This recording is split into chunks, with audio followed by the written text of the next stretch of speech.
Let's get nuts. Tell me something, my friend. You ever dance with the devil in the pale moonlight? What? I always ask that of all my prey. I just like the sound of it.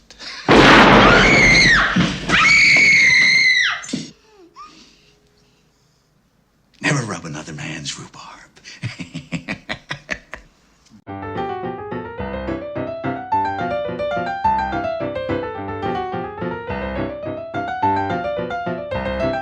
Hello and welcome to Comic Book Movie Oblivion, the podcast about feature films based on comic books and comic strips that people have stopped talking about. And where you're joining us today in the city that may well have been called Batmania. Did you know this, Kumar? I didn't know it, but there are a lot of streets and stuff named Batman around. They're named after John Batman, Yeah. who was an early colonist slash murderer. Oh, wait, so he wasn't this isn't a cricket thing? No, no, he was like a pastoralist and represents sort of the mainstream Australia's checkered relationship with our Indigenous people because he's well known for signing an early, perhaps the only treaty with Native Australians, Indigenous Australians, but he also participating in massacres of Tasmanian Aboriginals. Right. And in a short period in the 1850s, Melbourne was called Batmania. Ah, okay. Before it was named Melbourne. I did not know that. We may well, say that, and it's a shame because Batmania is an awesome name for a city. It would have been a great name for a city. There is a place in. There is a city called Batman in Turkey, I think, or something like that. Oh, cool. But I will say Melbourne has the best street names.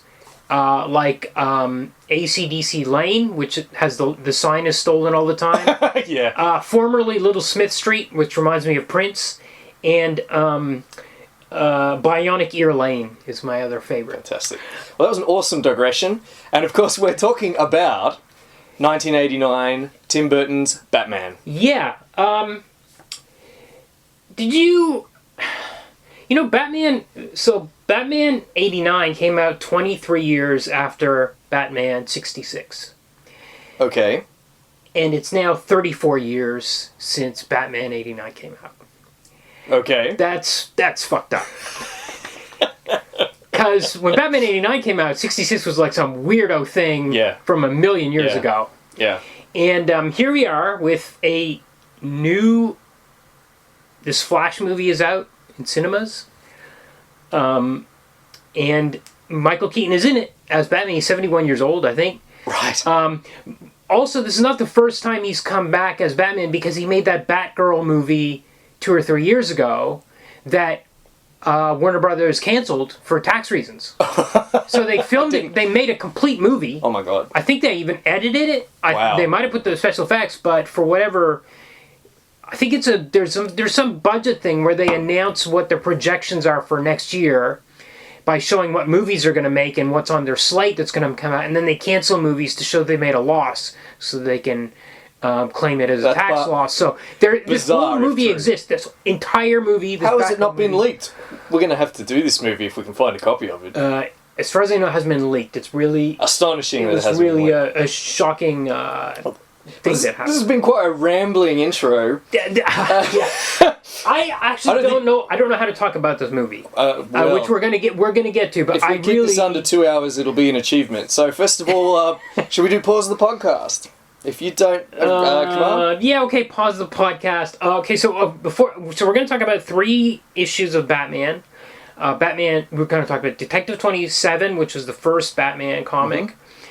Detective 151, I think, which is has a story called The Man Behind the Red Hood, and Batman, the Joker's Five-Way Revenge from Batman. That's Batman 251. So I don't remember what the detective issue number was. But what year did it come out? So they came out. It was Detective 168. Okay. What years did they come out? Well, so the original one... Detective 27 was 1939, so it was 1 year after the Superman debut. Okay. In Action Comics. And I can't remember what year this 168. I think it's about 12 years later, so we're looking at about 51 or so, I think. And Five-Way Revenge came out in 73, so we're Okay. actually at the 50th anniversary of Five-Way Revenge. Okay. At Oh, this wow. point. And, all these dates are weird. They're really weird looking at them, because Five-Way Revenge was supposed to, when we get to, we'll talk about it, but it was supposed to be kind of the comeback of the Joker in the comics. Okay. Because after the TV series, DC had basically stopped using the character in the comics. He had just become a clown. And just this goofball clown. They stopped using him. And then there's big resurrection happened, which was Five-Way Revenge. But I'm looking at it, I'm like, wait a second, that's only 5 years after the TV series ended. The TV series ended in 68. So it was actually not a huge, it wasn't like 15, 20, it was like 20 years later we were suddenly bringing back the Joker. It was just 5 years. But Batman 89 came out, that was the 50th anniversary of Batman when that came out. Right. Much like the Superman was the 40th anniversary of Superman when that came out. I see. Excellent. All right, well, we didn't say whether or not you should pause the podcast. Yes, or did we? Because, I mean, I think you pretty much know everything there is to know about Batman. There is a spoiler. I'm going to spoil it right here and pause the podcast. The spoiler is Batman is Bruce Wayne. Because the way the movie is structured and the way Detective 27 is structured, the very first appearance of Batman, you don't know. Batman shows up. He's this dude in a cape and a cowl. And he's a scary dude, beats up criminals. You don't know who this guy is.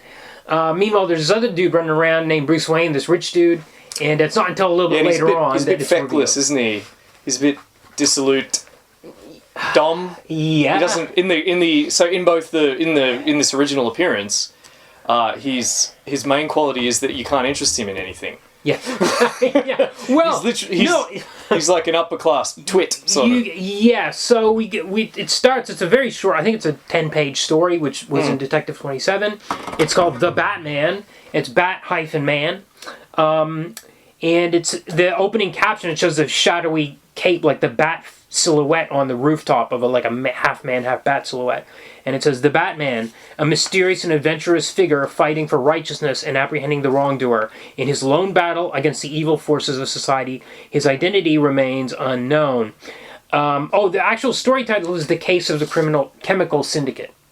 Oh, okay. A little subtitle there. Now, and then we in the first panel we meet Bruce Wayne. He's hanging out in his house with Commissioner Gordon.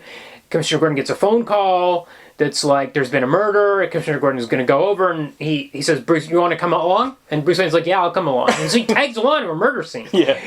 Which is wild. And I also don't know why would a police commissioner go to a crime scene? Would that be his purview? I don't know, maybe in 1939 in the States, maybe it was. I don't know. But I also want to point out, Bob Kane is the name on all these early Batman stories, and Bob Kane was the ultimate con artist. He didn't draw or write any of these stories, and when he did, he usually traced the drawings from elsewhere. Right. But he had made some sort of contract with DC, which was, I've heard different versions of it, but it's like basically they had to, however many Batman pages he could produce, they had to publish them. But at the same time, they wanted more Batman material, so he hired all these ghosts, including guys like Jerry Robinson, Sheldon Moldoff, Dick Sprang. These guys created all the Rogues Gallery, and even Batman himself, because the original design of Batman was this blonde guy in a domino mask with a red suit and like leather bat wings coming out of his back. And Jerry Robinson was like, no, let's redesign all this. And he came up with the whole Batman look. He created the Joker, all that kind of stuff. Bob Kane went through his whole life telling people about how he created everything about Batman, and he drew every Batman page, right? Etc., etc. And DC couldn't do anything about it. They actually couldn't reveal that. They also had suspicions that Bob Kane was not producing these pages himself. But they were kind of stuck in this weird contract that I think Bob Kane's father had worked out with DC. And I think they knew, I don't know how they knew, because only 1 year after Jerry and Siegel had signed up on Superman and were getting screwed because they had been paid $130 for Superman and never really got more than a page rate for the stories they were producing after that. So anyway, Bob Kane is a bit of a... So he's there's lots of panels in. There are a lot of figures like this in comics, aren't there? Yes, so but he's in my mind he's worse than like Stan Lee, because Stan Lee at least said, well, I co-created these things. Even if he barely had anything to do with these things. He's like, I was a co-creator. At least he gave some credit to Ditko and Kirby. Yeah. Whereas Bob Kane was like, even when his autobiography came out in 1989, which was called, I think, Me and Batman, or Batman and Me, and had a drawing of Batman on the cover. He didn't draw that Batman. He never drew a single Batman. Did he draw the Batman that's in the film? I think, there's a Batman, there's a scene in the movie where the Robert Wuhl character, Knox, comes to the office, everybody's making fun of him, and they hand him a piece of paper of this character called the Batman. We're going to lead on the Batman for you, and it's signed Bob Kane. Yes. I have a lot of trouble believing that Bob Kane actually sat down and drew that. Excellent. Excellent. This is why we're here for these kinds of scurrilous rumors. Yeah, I don't know how scurrilous they are. This has all been pretty much exposed. And now, you'll notice in this movie it says Batman created by Bob Kane, but in more recent movies it does say Bob Kane and Jerry Robinson or the other names. I think maybe because that contract is done with, or maybe they just we can't keep doing this. I don't know what the rationale was. Well, the truth is out. Yes, the truth is out, so there's no point hiding it anymore. Right, so we get this Batman he's a shadowy figure. From this caption, we know that he's been some kind of crime fighter. Yeah. But nobody knows who he is. Mm-hmm. So then we get this call. The commissioner gets a call. He goes over to this crime scene, and it is this big chemicals magnate dude that's been killed. They're suspecting it was his son, but the son was like, no, I found him dying, and the safe was open, and somebody was escaping through the window, and my dad was saying, contract, before he finally died. And they're like, okay, we got to get on this case. And Bruce Wayne's like, well, this is boring. I'm going to go home. So he disappears for the rest of the story. I'm bored. He says, ho hum. Literally, it says, ho hum. Ho hum. I'll leave you here. And so another thing, we've got chemical connection. Apex Chemicals is the name of from the start. Right from the very first issue, we have a chemicals factory. Yes, Apex Chemicals. So Batman goes to house of somebody. I don't remember how. I think they knew that somebody else had been threatened. One of the co-workers of this guy that died had also been threatened or something like that. So Batman gets there first, and he catches some guys running away with some papers, and he beats them up. And then he's like, aha, he has a little smile as he's looking at the papers. He's purloined from these dudes. He's doing detective work. Yep. Meanwhile, one other chemist shows up at chemist number 4's house, and the assistant of the guy whose house it is lets him in, but then he gets knocked out by this guy, and the visitor gets tied up, and the assistant starts putting this glass bell jar over him, which they use to experiment on guinea pigs, is I think the term he uses, and they're gonna unleash gas in there to kill this guy. Batman flies in through the roof. He dives under the bell jar before it completely shuts, and then when he gets in there, he shoves a little, he shoves some cloth up into the pipe so it doesn't fill with gas, and then he uses a wrench to smash open the glass. He does. Then he gets out and he beats up the assistant, and then the home owner guy, the other chemist, shows up. He's like, what's going on down here? And he's like, your assistant tried to kill me. And he's like, oh, he failed. He pulls a knife on this guy. He tries to kill him. Batman's still there.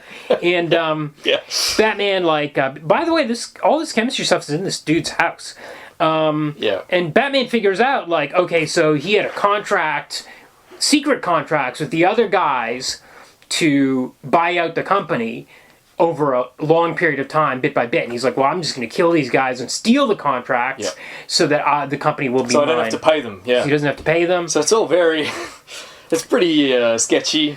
Yeah. I mean, we've got, gas equipment in people's basements. We've got secret unenforceable contracts, and it's all a bit... It's not even, well, that's, yes. Well, okay, and then but Batman is cool. I mean, even here, even this early, he looks pretty awesome. He looks great. He's got black and gray. He hasn't switched to the purple at this stage. Right. He's got the black and gray outfit with just the black bat on his chest without the yellow circle, which was added in the 60s, I think, or the 50s at some stage.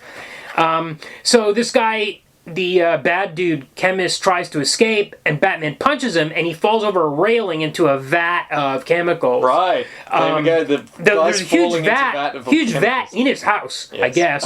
He's fallen into a vat of an acid tank. He's got an acid tank in his basement, and he dies. And Batman says, "Fitting end for his kind."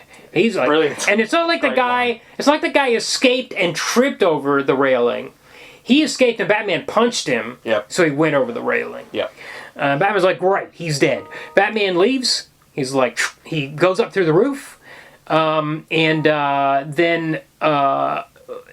then we see Commissioner Gordon the next day. He's talking to Bruce Wayne. He's like, yeah, Batman did all this stuff, and we tried to catch him. He got away, but because they did show up at the crime scene at one stage, and the police tried to catch Batman and failed because he was just a shadowy figure on the rooftops. And Bruce Wayne's like, yeah, okay, this is all a bunch of baloney, whatever. I'm going home.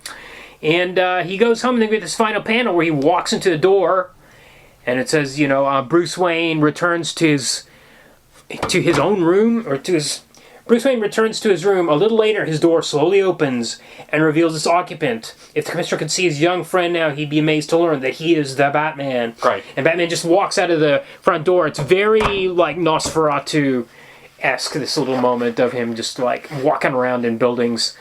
And he just drives like a regular car as well. He just drives a regular car. I love that little detail. It looks just like a Ford or something. Yeah, absolutely. He's just driving a Ford.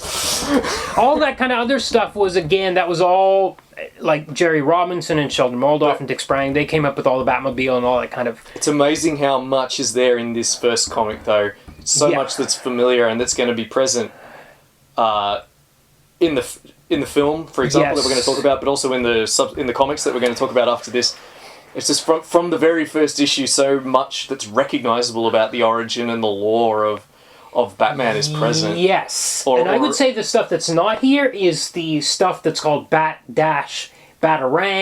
Batwing, Batmobile, all that kind of stuff is not here. It's kind of pretty raw. It's very Zorro. Well, he's not gimmicky yet. Yeah, exactly. Yeah. You're right. He's just a kind of masked crime fighter. The costume is kind of the main thing, and his ability to swing around on ropes and just easily go up and down from, skylights. Right. That kind of thing is basically his coolness factor. I think what happens is that at DC, they make things stupider the longer they go on. So it happens to Superman. Suddenly you got super everything. We talked about that in our weeks on Superman. Yes, and with Batman, suddenly you got to have everything. Whack the prefix super and or bat. Yes. On the front of every single item in Batman or Superman's possession. Every person he knows. The Bat family. Ace the Bat Hound. Yeah. Was absolutely. At least it wasn't a bat horse. His pet dog that wore a mask. Which, but Alan Moore talked about, you can ring the bell for that. He talked about how he loved, one of his favorite things was Ace the Bat Hound, was because of the mask, as if, in case any of the other dogs in the neighborhood recognized him. That's good. Yeah. Okay, so do we need to, do you want to say anything else about Detective 27? No, I mean, it's absolutely showing its age. It's so stilted. It's very stiff. Art is so static and stiff. So you very much tell that you're reading a comic from another era, another time. Also, the captions, because at the time the writers had come out of pulps, right? So that's how they knew how to write, was to write like they were writing prose for the pulps and just put these huge narrative captions describing everything that's happening. Right. And the font is quite... I don't even know how to describe it, except with something like old-timey. Yeah. Yes. But then we jump ahead to 19... Yeah, I think we guessed it was 51 or 52. And we've got Detective Comics number 168. And now we're getting... These are recognizably... Oh, it's 51. It's definitely 51. Okay. We're recognizably in kind of what I would associate with a modern comic style. It's very colourful with its four colours. Yes. Looks like Archie. Yeah. He's got the purple outfit now. Yeah. The purple cowl. And I will say, it's still signed by Bob Kane, but I guarantee you. But I think he might have been drawing figures, like the Batman and Robin figures. Okay. But maybe not much more than that. And this one's called The Man Behind the Red Hood. Right. Now, I found an interview with Sam Hamm, the writer of Batman 89, and he said he had read, the things he read were Detective 27 and this issue of Detective. Ah, excellent. So that's why we've chosen them. Yes. They were specifically the two that he read. Now, he had also read a lot of stuff, as a kid, he'd read a lot of Batman comics. Like from the TV series era, but we'll come back around to that. But this is what he's gone on the record as saying. Yeah, these two were his script. Yeah. So this story is about Batman is visiting a university for some. He's teaching a criminology course. Well, he's been invited in costume. Yeah. To lecture on criminology. Yeah. And perfect. Yeah. It's exactly like Adam West Batman to me. Yeah. So like, we're getting into silly territory now. Yeah, absolutely. And I think a lot of people. Well, we'll get to it when we talk about Five Year Revenge. But people said that the Batman TV show ruined the comics. That the Batman comics were super dark. And then the Batman TV show came up and it was ridiculous, and then the comics became ridiculous, and it wasn't fixed until the Five-Way Revenge era. Okay, but that's not true. That is a false narrative. The comics were getting dumber and dumber year by year, and the TV show is sane compared to the comics you would get in 65, no 64. Kidding. Well, this one already is pretty silly. Yeah. Yeah. So it is. Yeah, I mean, for him Batman in his tights. He shows up in broad daylight. Yep. You know, it's not like Detective 27 where he's this shadowy figure of the night that nobody's really seen. He's literally Adam Westing it. He's showing up in yeah, and he's got his slides. He's going through them, and he's like, "Well, now, detective work is the art of observation, and who can observe this crime scene?" And he's just giving this useless advice. Yeah, but I love panel 2 of this comic because he's walking through campus towards the classroom, and then this male student says, "Boy, look at those shoulders on Batman! What a full back he'd make!" And this girl is like, right. "Sigh, golly, I'm sorry, I didn't sign up for that course. Sigh, isn't he divine?" As he just kind of. So yeah, of course, Batman as a figure of lust for. Yes. College-aged women, absolutely. Sure. That's a version of the character we're used to seeing. Yeah. Bruce Wayne has been a playboy in different iterations, but Batman being a playboy, that's not a side of him that I'm accustomed to thinking about. But there it is. It was there, and even into the 70s, there's a writer named Bob Haney who wrote really crazy-ass Batman stories that were kind of like this, and that was after the show when supposedly the writers at DC were angry about what the show had done to Batman. Anyway, so he goes to university. There's a couple of kids that are, in particular, a couple of students. There's one guy named Paul Wong who wants to become a medical examiner in Hawaii. And this other guy named Jimmy Cale whose dad was a gangster, and he wants to do right. To make up for his father's wrongs. Yeah, they're studying criminology so that they can become policemen, essentially. Yes. To work with the law, to enforce the law. Yes. So Batman starts giving them this random advice, as you mentioned before. Absolutely cracked advice, like about the length of cigarettes. One cigarette is different to another. Yes, how to pick up a gun at a crime scene. Put a pencil in the barrel. Yeah. All this stuff, by the way, police should be doing. There's no reason for Batman to be involved. Why is Batman teaching it? Why is he picking up guns at crime scenes? Yeah, that's right. Well, he's a detective, isn't he? But the idea, he should be giving them advice on how to wash your tights. Or service the Batmobile. Yes.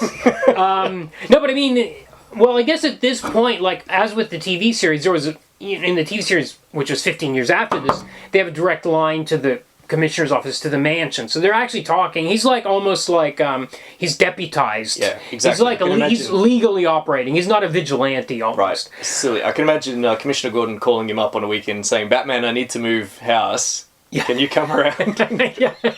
Shift my furniture." Yeah. Because this is the kind of request he's making.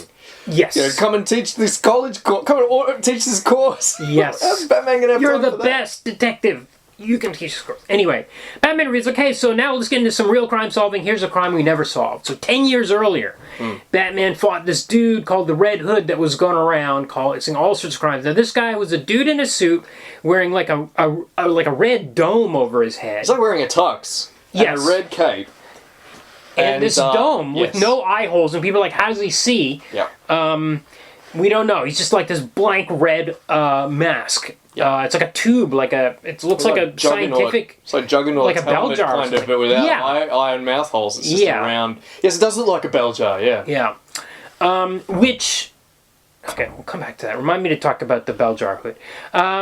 So they never solved the crime, and then at the last time Batman and Robin, or Batman, it was before Robin, fought the guy, he jumped into this vat of like gas or chemicals. It was chemicals. So it was a playing card factory. Yes. That made playing cards. Oh, they need that huge vat of gas for making playing cards, I guess. It's some sort of... It might be dye. Oh, okay, right. It's some chemical involved Yes. with processing either the paper or dyeing the cards. Does So it it's- actually say it was a card Yes. factory? Oh, yeah. Okay. I'm quite sure. Yeah, okay. Please double check. But I'm I will pretty be sure. able to find it now, but okay. So, yes. So, as you say, the Red Hood dived into their... They have a big vat of chemicals for some purpose related with what they produce there, which I'm pretty certain is a playing cards. I spotted a figure sneaking into an ice plant. Ice plant. The Red Hood, then the stories are true. He can't be identified because of his red hood, his gun. I don't know where it says. Anyway, okay, so he jumps into this. It's actually a toxic waste basin, is the thing he jumps into. Okay. It's a catch basin for all the waste chemicals from your plant. And he dives in, and they're like, that liquid empties out into the river, but he'll never make it. That deadly chemical mixture will finish him first. They're pouring into the river, though. Sure. But, Again, this is okay. the 1950s. Yeah. You just pour your toxic waste into So the they river. assume he's dead. But then, coincidentally, it seems to be.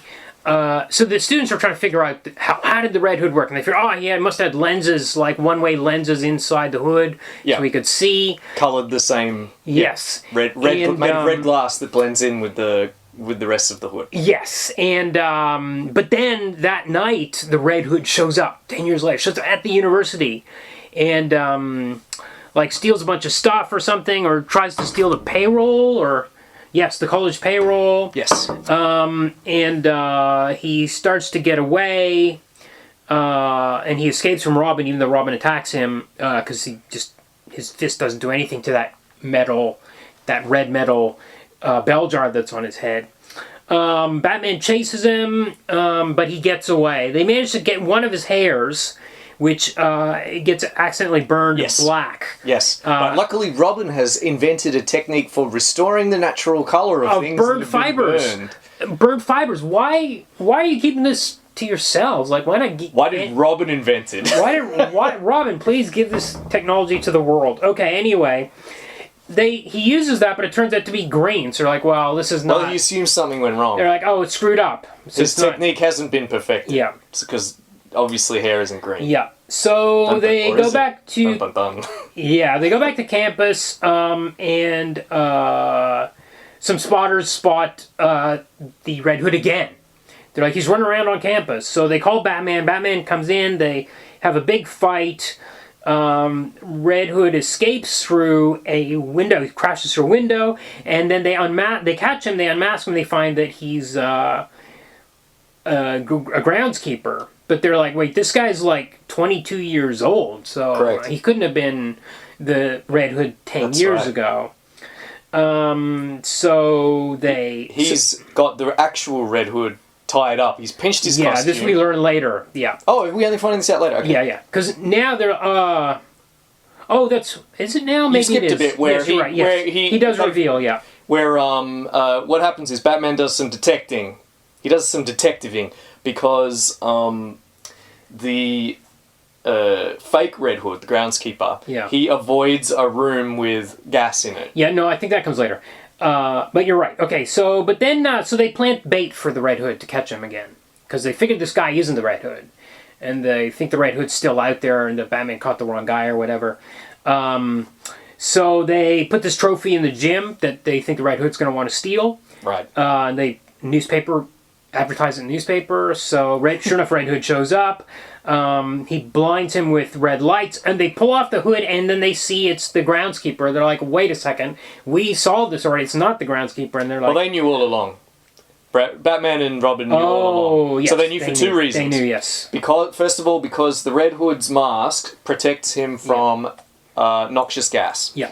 So when the groundskeeper avoided the room with noxious gas in the building, they knew two things. One, that the Red Hood was familiar with the grounds of the university, and two, that this Red Hood was unfamiliar with his own helmet, which would have protected him from the gas. Right, which is what protected him 10 years ago when he jumped into the gas, which they didn't know at the time. They just surmised. That's right. They assumed he just died. And combined with the green hair, which of course was not a failure of Robin's chemical process, it's the actual hair colour of the man inside the Red Hood. Yes. And that, of course, is... the Joker, who we've got tied up in the barn. Or in the shed, the shed on the college. And he reveals... the groundkeeper's shed. And and he reveals that he was the Red Hood, and he's the guy that jumped in the water. He used to have normal skin, but then when he went through those chemicals, his skin was all white.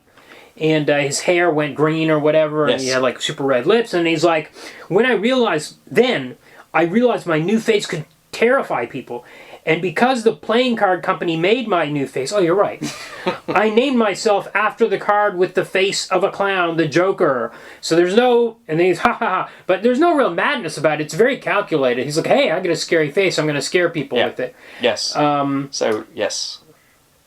And that's it. And so he's tied up, and he's going to presumably go to jail again. So great. Now we've got another piece of the puzzle. Yeah. Which is the origin of the Joker.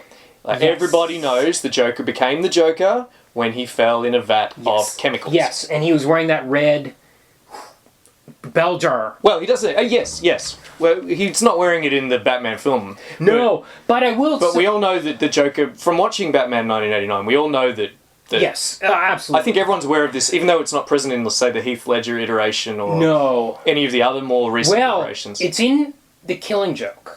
Yes. Right. Well, we weren't going to talk about the Killing Joke. We're not going to talk about it, but I did want to mention. I just want to We're going to be ringing this damn bell until the clapper falls off. We will ring it a lot. In Alan Moore's The Killing Joke, Ding-a-ding. which I read, of course, before I ever read this story. I never read this one until this week. Right. I always assumed the bell jar being trapped in there, he can barely see when he's in it. In the Killing Joke version. Yeah. He's like, well, I can hardly see anything. And he falls into the chemicals and it turns his hair green. But I also assumed that the cramped shape of the jar is what warped his face and made it really long. Right. I don't think they said that. I think I just assumed it based on it being really tight around his head or whatever. Is that in the Killing Joke? But in Killing Joke, he's already got kind of like a funny shaped head before he goes into it. Not as extreme as the Joker is drawn as a cartoon character, you know what I mean? Like he's drawn with a really weird long face. Sure. But they actually comment on how weird his head is. Some of those gangsters, when they put the hood on his head, they comment on how weird his head is. It's not a big deal. Yeah. Comic book rules. But yes, as I was saying, another key piece of the puzzle with this 1951 story. Yes. The Joker's origin as a man who falls in a vat of chemicals and stains his skin in this terrifying white hue. Yes. And perhaps drives him mad, although, as you say, he's not particularly mad in this. He laughs like he's mad, but he talks about it like it was a sane choice to deliberately scare people. Yes. Like, I'm an ugly dude, I'm going to scare people. So, one other thing I wanted to mention was Batman did carry a gun in the very earliest stories. Okay. He even had a holster. So he was really like a detective, like a cop. He was like a cop. Kind of a typical kind of masked vigilante from that time. Lone Rangers or Lone Ranger type, yeah, absolutely. Yeah. Okay, so now we get to 1973. So as I mentioned, it was 5 years after the TV series ended. Yes. And at this point, we know who it is. It's Denny O'Neil, written by Denny O'Neil, who was a longtime Batman writer at this stage, an important Batman writer, one of the best, and Neal Adams, who was one of the all-time great artists in comics in general, but also had an amazing run on Batman, including this issue. So it's considered one of the most important issues because it really, as I said, they stopped using Joker, and then they finally brought him back. Yeah. And they were like, well, how can we do this right? And they really wanted to go out of the way to make him... So we didn't read Batman #1, which was the first appearance of the Joker. And in that, he's a psychotic clown. Right. And that had been lost over the years, that aspect of the character. So that's what they tried to bring back. So this is and they're really trying to skirt around the comics code with the amount of murders in here and avoiding showing the violence, which is, some of it is really like there's a guy gets hung at one stage and we only see the legs. Yeah. So that kind of thing. So they're really trying to make it Joker kills 4 people in this story. Yep. I think the last one lives. Yes. So it's really, I don't know, I guess it's a question of how effective you think it is, because at the end of it, Batman does still fight a shark, which, if you say that this comic was trying to distance itself from the TV series as much as possible, that movie famously has Batman fighting a shark using shark repellent, which he pulls out of his... Well, he doesn't use bat shark repellent in this comic.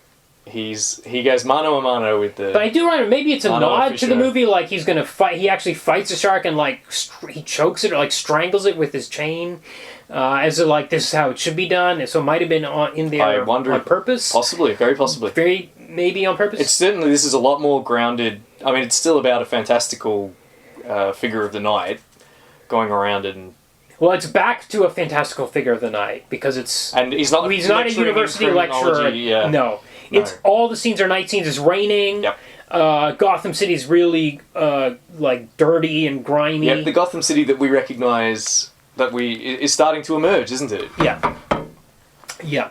The idea of it as a kind of hellhole. Yes. And not the sunny university fields of that 1951. Yeah. With everyone dressed up in their 50s finery like Archie. It made me think of Archie. Yeah, just like brightly dressed children wandering around a grassy campus. Yes, absolutely.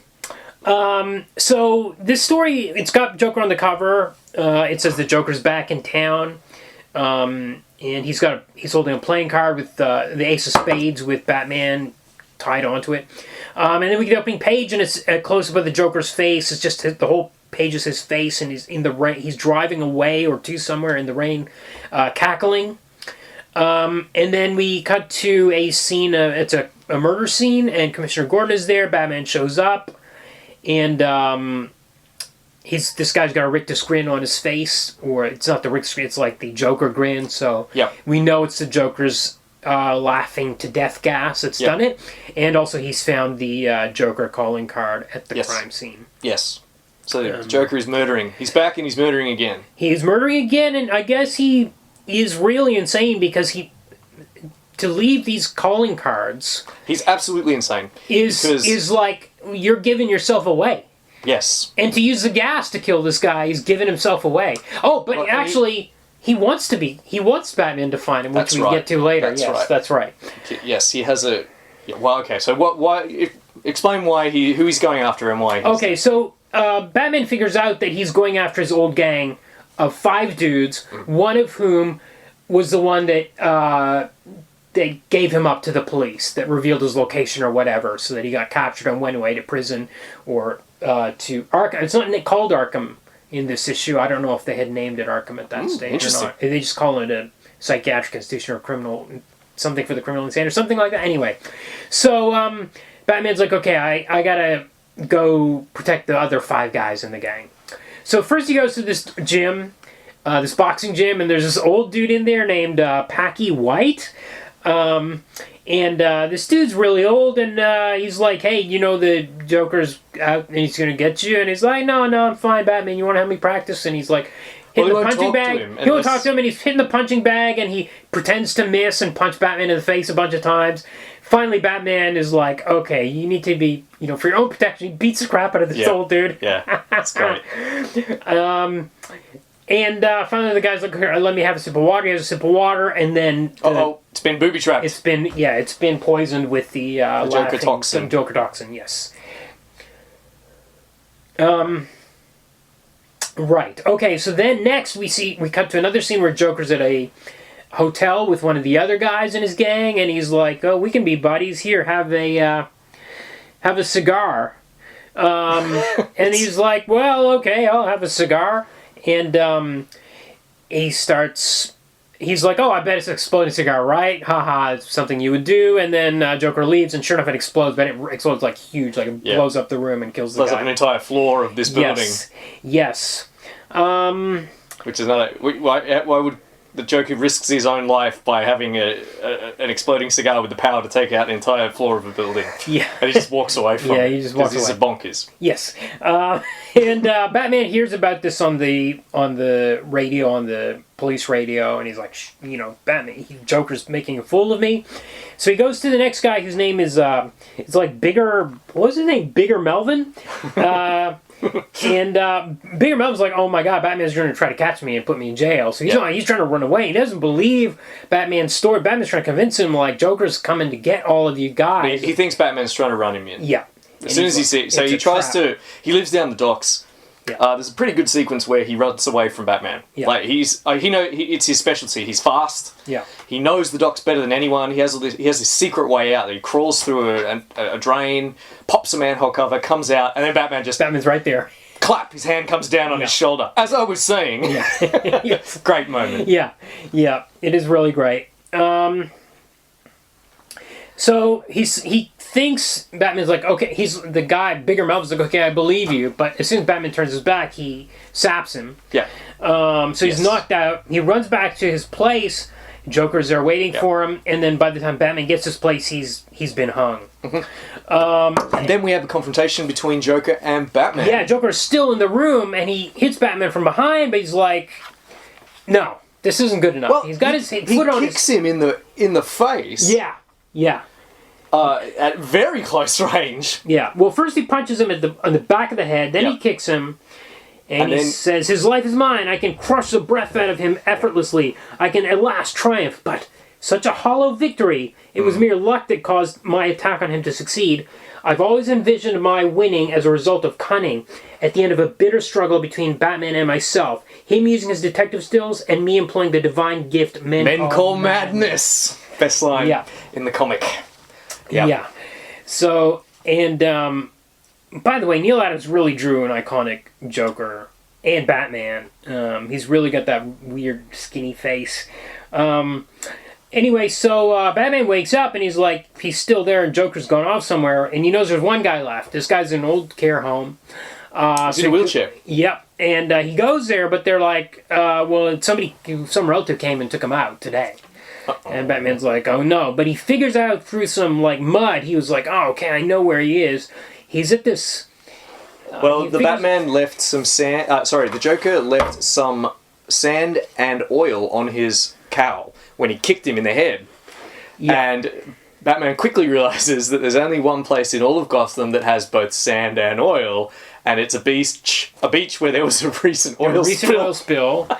And there's an aquarium that was closed like the day last month. So last month this aquarium closed. So Batman's like, he's got to be in the aquarium. He goes in the aquarium.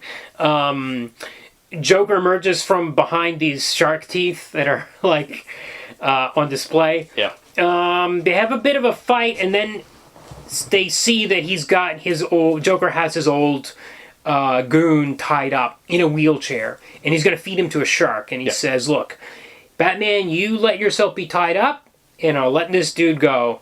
And Batman's like, "Well, what choice do I have?" So he lets himself be tied with his hands behind his back, and Joker kicks him into this tank with a live shark in it, which he'd found half dead on the beach. So it's all very convenient comic booky stuff. Like, he's in an aquarium that was closed last month, and there's a half dead shark on the beach that he nursed it back he hauled back. He carried it and put it in an empty aquarium. Okay. Did he have to fill the aquarium? Yeah. Yeah. Did he just get bucket? Did he do a bucket brigade from the ocean to his aquarium? Yeah.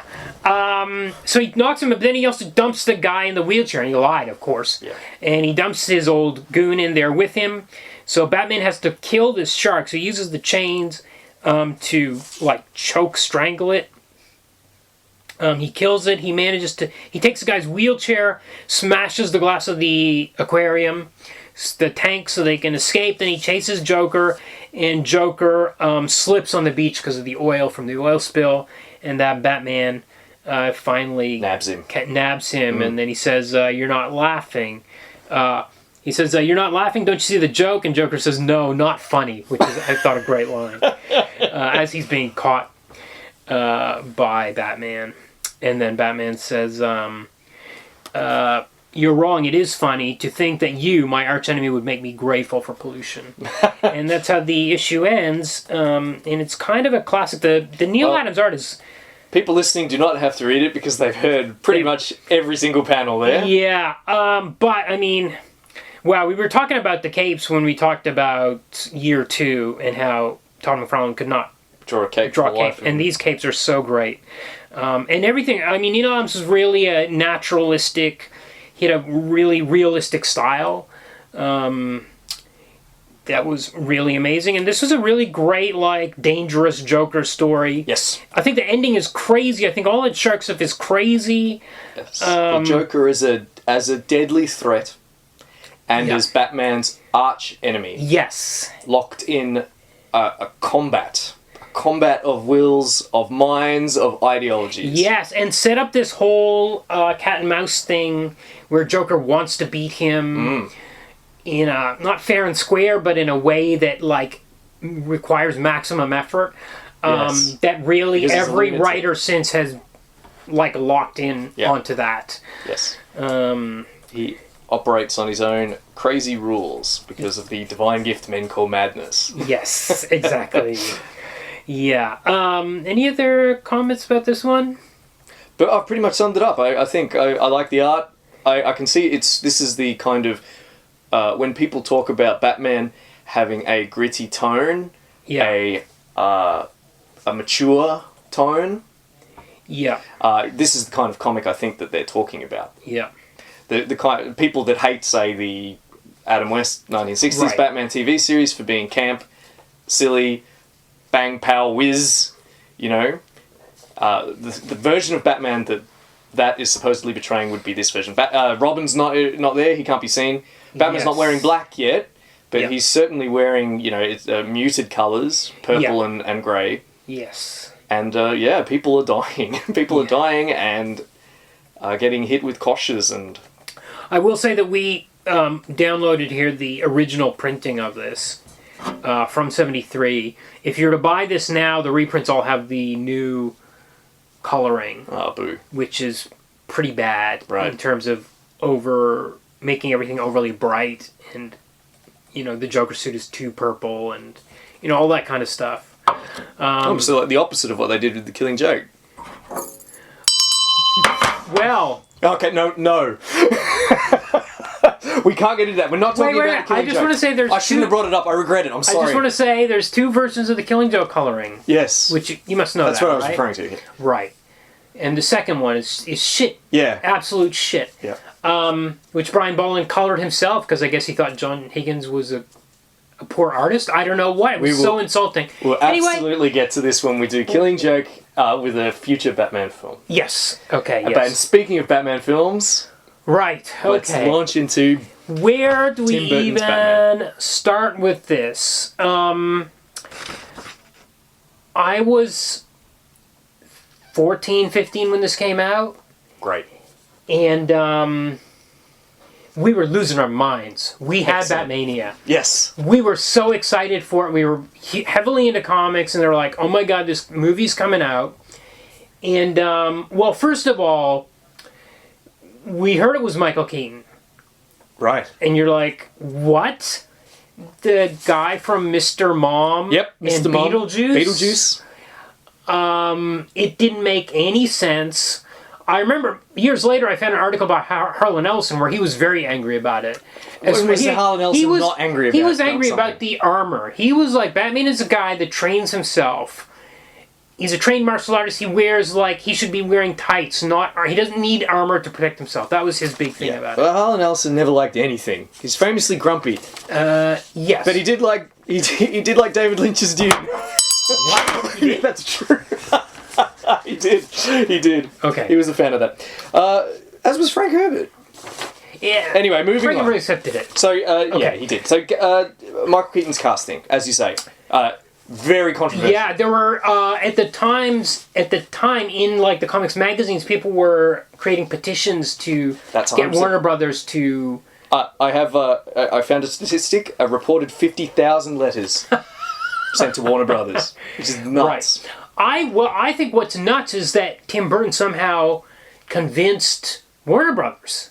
He went into the office and was like, "This is the guy you want, is Michael Keaton," and they were like, "What?" They must have been like, "You mean the guy from Gung Ho? Like that's the guy we want in this movie?" Yeah. Well, he managed it, and I watched a documentary before coming tonight, and it's called Shadows of the Bat. Okay. And it's a DVD special feature from the release of the DVD in 2005.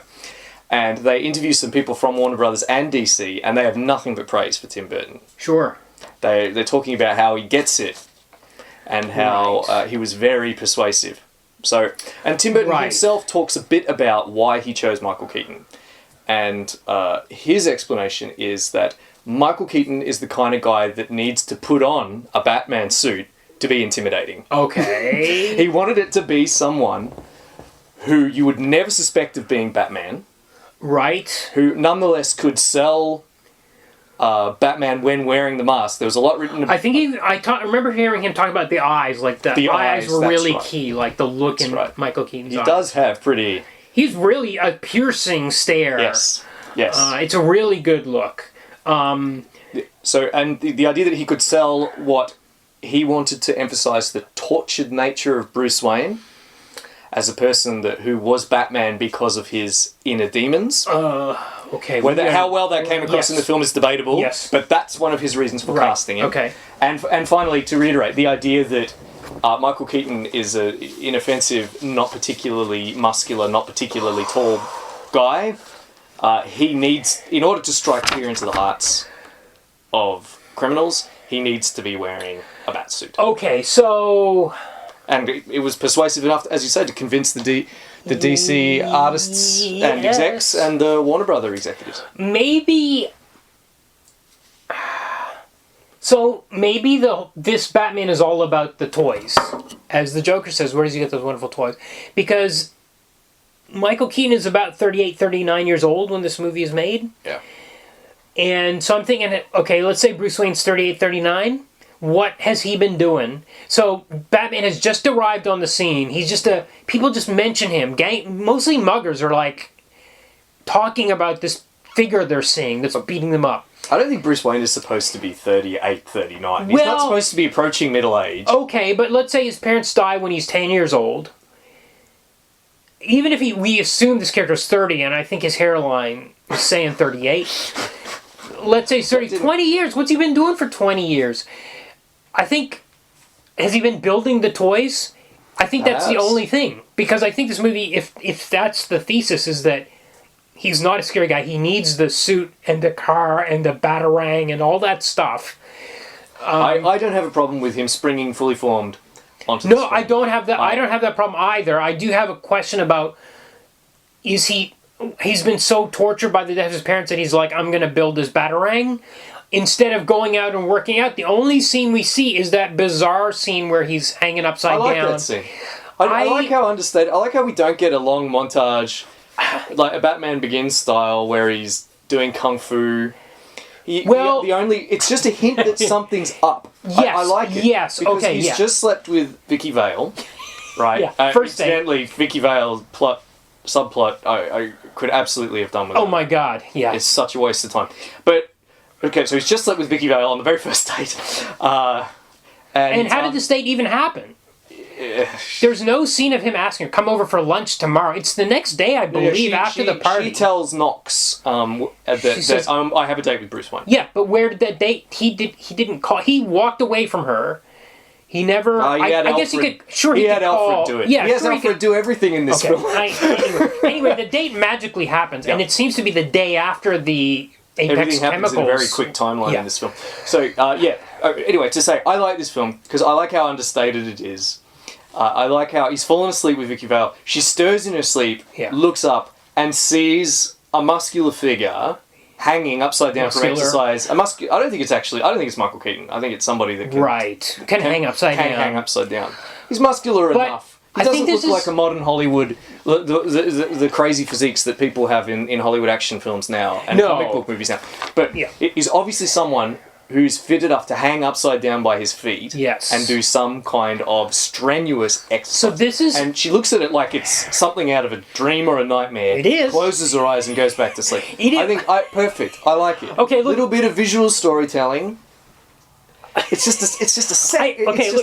I want to say a bunch of things about this. First of all, they tried to do this bat thing. So he's hanging upside down. Oh, that didn't occur to me at all. It's a total Tim Burton thing. He's a bat, so his exercises he hangs upside down. That didn't occur to me at all. You're right, that ruins it. And he's swinging back and forth on this thing, and it squeaks. It squeaks loud. If there's a woman asleep in his room, he doesn't think the squeak is going to wake her up, and she's going to notice and ask, "Why are you hanging upside down like a bat in your room?" He's showing off. He wants to see how ripped he is. It's such a... I like it. I love how weird it is. I like it. I dig the weirdness of it. I would have needed a bit more training. I would have wanted her to not be in that room while he's doing it in the middle of the night. I just think it's a great... Why does he have to do it in the night? Why can't you do it during the daytime? He's got to do it all the time. He's Batman. He never stops. He is the night.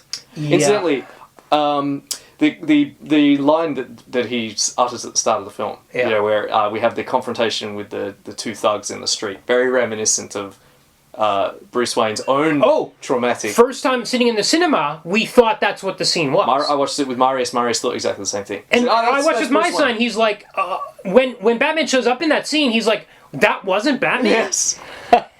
And I thought the same thing when I was a kid. Yeah. But the opening scene, I think is great. Yep. Because Gotham is a whole mix. Tim Burton got this so... He did it so well. Yes. But it's a whole hodgepodge of... It looks like the 1940s. All the gangsters wear fedoras. Yeah. It's anachronistic. There's things. But meanwhile, there's all these punks, and I love when the family is walking by, and the prostitute walks up to the little kid. Yeah. He's walking around with his family, with his mom and dad, and this woman walks up to this 8-year-old boy trying to... Yeah. That was the funniest, weirdest moment. Yes. And I never noticed it until this viewing. Like, I never noticed that little bit before. You were a kid. No, well, this is another question about this movie, how many times I've seen it, because I remember every line of it, as if I've seen it 100 times, but surely I haven't, but I still remember all of it. I do remember at the time, after we watched it, we thought it was awesome, and as it was about to come out, and when we started getting stills, we thought the suit looked really awesome. Like the weird... Even though it was like a real weird rubbery thing, we were like, oh, that looks really cool. When we're in the cinema, it's like, why can't he turn his head? He's got to lean all the way back or turn all the way. It was so bizarre. But I do remember I left, and then the next day I had a friend who was also really into comics, and he was like, that movie sucked. Wow. And I was like, what? And then he started explaining to me all these things, like that scene with the Batwing flying in front of the moon. And he was like, oh yeah, and he pointed, now, looking back on the things he said, 34 years later... He's like pointing out all the Burtonisms of it. Yes. Really. Sure. The things where Burton really leaned in, and I think there's a... Vannie was watching that scene where he flies in front of the moon, and then she said, what's that? What's going on? Does he draw his power from the moon? Yeah. It's like, no. And even... It's just purely an aesthetic. My son who's watching with me was like, that was so dumb. Why did you fly all the way up there...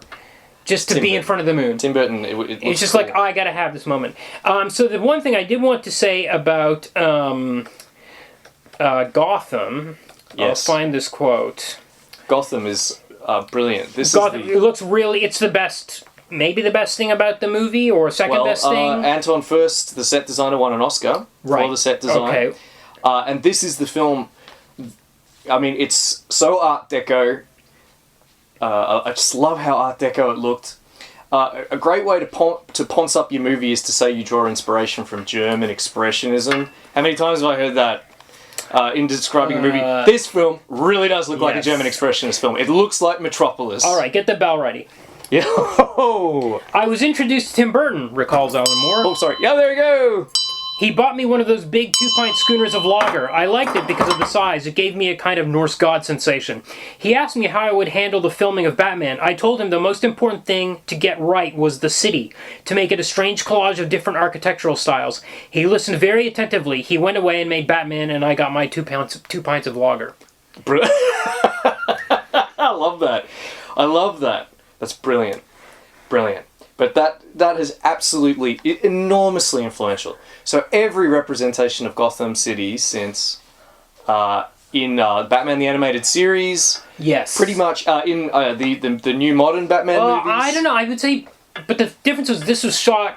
A lot of it was on sound stages, Pinewood, I think. I think almost always in England, yeah. Yeah, and whereas Batman Begins was shot in Chicago.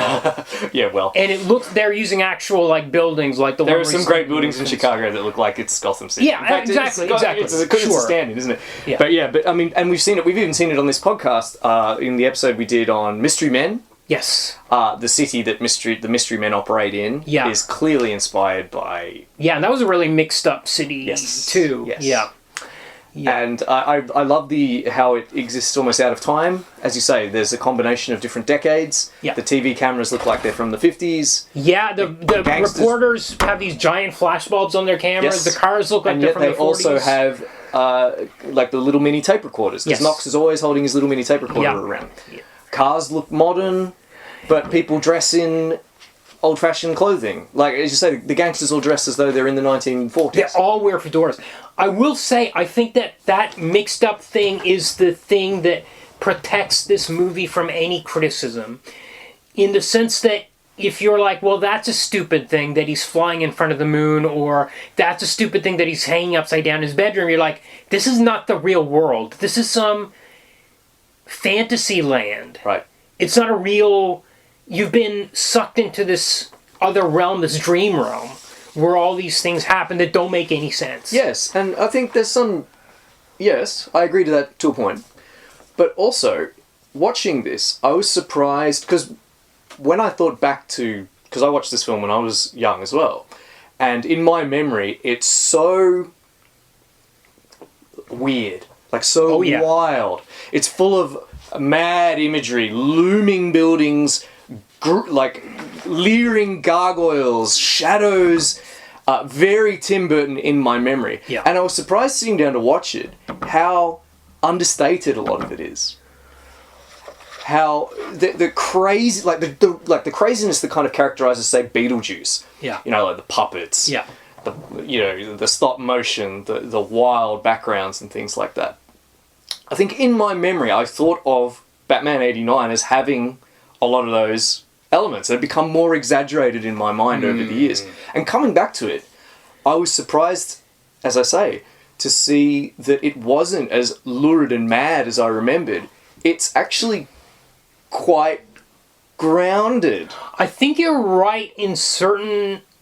So some of the things that are in Beetlejuice, I think, are in this movie, but they're used in a way that is completely... For example, the shields on the Batmobile seem to be stop motion. They are stop motion, yeah. And Ashton was the one that pointed that out to me. He said, was that stop motion? I said, yeah. I didn't even think about it before, but it had to be. But there's also the very first time you see Batman when he's on the rooftop and he turns around. There's an animation of the cape, which doesn't look great. No. But it's really like, well, let's keep the scene dark, and he's just a tiny figure over there, so you don't get too much of the... But there's a lot of model work, a lot of miniature work with cars and the Batmobile and things like that. But this isn't Batman in Wonderland. Right. So I'm talking about Tim Burton's recent films, Alice in Wonderland and things like that. I don't think it's that far, but I think it is Batman in Otherland. I don't think it's our land. I think that's why... I think if it was in our land, I think it would really fall on its face. I think it's protected... Well, by constantly being those sides of it. Anyway. Sure. I think, I agree with you to a point, but I feel like it's serious enough that the exaggerated elements of the scenery and of the city make it seem like a real place, a real hive of scum and villainy. It's a physical place. It's a really, I mean, Yes, it I agree feels with very that. real. It feels it's very tactile, for sure. It doesn't feel, it's like the opposite of Dick Tracy, where you could see they were standing 1 meter away from the sets. Yes, from that's the painted absolutely the painted backdrops. sets. Yes. Yeah.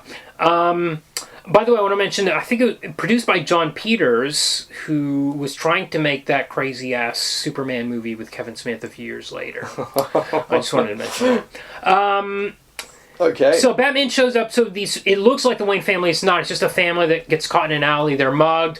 Batman doesn't save them from the muggers. Nope. Batman beats them up. He just watched them and he beats them up. Well, they climb up to the roof and they're dividing up the spoils, and then Batman... And at the time, every line of this was funny when I was 15. We were all in the cinema laughing when he says, when the criminal pulls out the credit card, says American Express, don't leave home without it, as if it was a funny line. And watching it now, I'm like, none of this is really funny. It's just... No, and they're so grimy and sleazy. Yeah. Those two hoodlums. Yeah, so they talk about these rumors of this bat creature that's beating up hoodlums, and then Batman shows up and beats them up. And then he says, "I'm Batman. Tell all your friends about me." Let's go. Right. It's one of the most famous. Do me a favor. Tell all your friends. I'm Batman. About me. And then he says, "Who are you? What are you? Who are you? What are you?" And then you go, "I'm Batman," which is now a classic line. Yes, and I will say also, Joker, halfway through the movie or whatever, at some stage comes in and says, "Call me Joker," and this does not happen in superhero movies anymore. No. Nowadays, somebody else has to name that. Even in Superman 78. Lois Lane is like, what is Superman? Superman. And she's the one that names him. And it's always a press guy or some other thing. Because it would be silly if they named himself. For a guy to name himself. Apparently Keaton was supposed to say, or the script said, "I am the Knight." Oh. But Keaton, for whatever reason, came up with... Of course, Batman. because for 20 years he hasn't been working out. He's been thinking of things to be Batman. You know what I mean? Like, he's been building shit. It's I'm going to call myself Batman. It's such an iconic line. I'm Batman. Yeah. Brilliant. So then we get to this press conference where Harvey Dent is the new DA, played by Billy D. Williams. Lando Calrissian. Who was supposed to apparently be Two-Face if Tim Burton had made a third one, which never happened, and it's a real bummer. Really. Because I love him in this movie. Yeah. I do love him, and I love his delivery, and I love Billy D. Williams, period. Yeah. And they're trying to take down this crime boss called Carl Grissom. He's the big issue, Carl Grissom. So... Now we cut to, or I'm not sure if I'm getting these quite in the right order, we get one of Grissom's main henchmen, Jack Nicholson, playing a character called Jack Napier. Yes. Seems to be named after Alan Napier, who played Alfred in the 66 TV series. Really? I believe. Oh, could be. Otherwise it would be a wild coincidence. But he's he's dating this, so he's seeing this Jerry Hall character, Alicia, who is Grissom's girlfriend. That's right. Grissom's girl.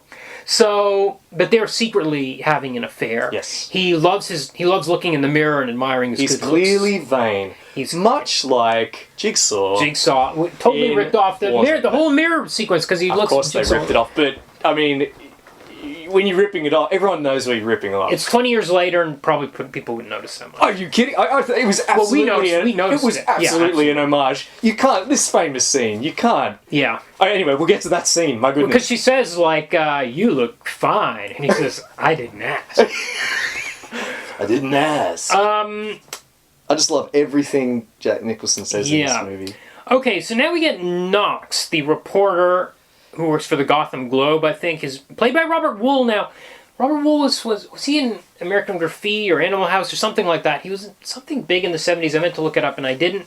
Apologies to him if he listens to the show.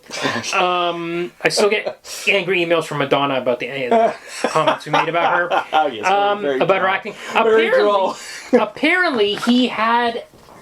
I couldn't find confirmation, but apparently he was in Monkey Bone somewhere in the background or something, and I could not find confirmation of it. All right, we'll anyway, he shows up at his office. He's been writing stories about Batman. He's been submitting them, and they're not being printed. They're not being printed. And he's a bit of a joke. Yes. But he shows up in the office, and this photographer named Vicky Vale is there. Played by Kim Basinger. Kim Basinger. Now, I think she was a replacement. I think Sean Young was supposed to be in this role. She broke her leg or something. Oh, yes. Do we talk about this now? Yeah, let's do it now. Why not? Okay, so Sean Young, we have discussed on the show before. Sean Young, friend of the show. Yeah. So she came up in the Dick Tracy episode. Right. Where she was under consideration for Tess Trueheart. Okay. But she says that she didn't get the part because she refused to sleep with Warren Beatty. Now, Sean Young has had a difficult career. And Yes. as we talked about, she's gone on record as saying that she suffered from bad luck and discrimination from men in Hollywood. Mm-hmm. And in this particular instance, it seems to have been bad luck. Okay. So what happened was she was cast as Vicky Vale, and in the original script, there was a horse riding sequence. Okay. I think based on The Dark Knight Rises. Whoa, okay. Of course, there's a Or Dark Knight famous Returns, yeah. horse riding Yeah. image in that, where Batman's riding a horse with all of his vigilante buddies. Yeah. So she was practicing the horse riding in order to get it ready for this scene, which didn't make it into the movie in the end, which is Right. a tragedy. No, it's not a tragedy because there's too many Vicky Vale scenes in this movie. Tragedy for her, Yes. because of course this absolutely derailed her career. She fell off, broke her arm, Yeah. and it was a week before shooting started. Right. So they had to find a new one. And Kim Basinger was like literally the only person for the job, the only person with the clout they wanted, that they wanted to put on a poster, and it was also free as of that day, and could fly out to the UK and spend 4 months shooting. Right. Sean Young, very bitter about this. I saw an interview with her where she talks about this is literally where it all goes wrong. She said if she'd been in this film was a huge film. And Yes, but did Kim Basinger become like a megastar after this? I don't think so. I think her career's been on the same trajectory before and after. Sure. Yeah. Absolutely. But that's not the way Sean Young feels about it. Right. She thinks this would have been her big break Right. after appearing in these cult movies. Okay. You know, yes. Okay. Yes. That's films fair. that we obviously... That's fair. Yes. I've seen 30 times each, but okay. Yes. Yes. We were, of course, referring to Blade Runner and... Yeah. I would have... there would have been blockbuster after that, but, she didn't get it. So bitter about it that she was famously... in Ace Ventura and was that 91 or 2, not sure. something like that? Okay.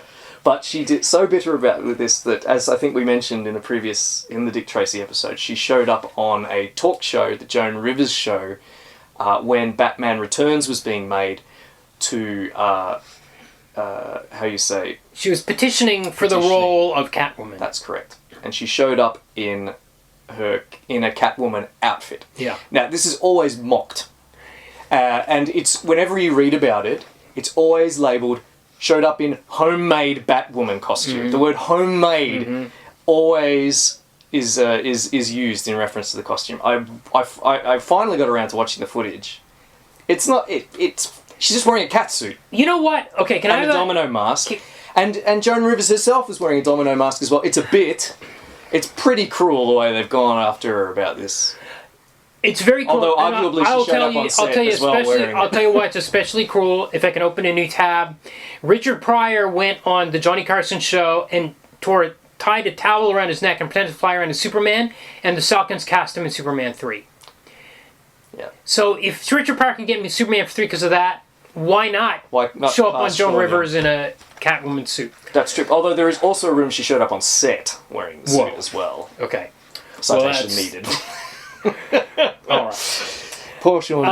Okay, so Vicky Vale. Now this is wild. And again, this is Fantasyland. She's a photographer for Vogue, Cosmo, and a war photographer for Time magazine. Name one. How is she's a fashion photographer and a war photographer?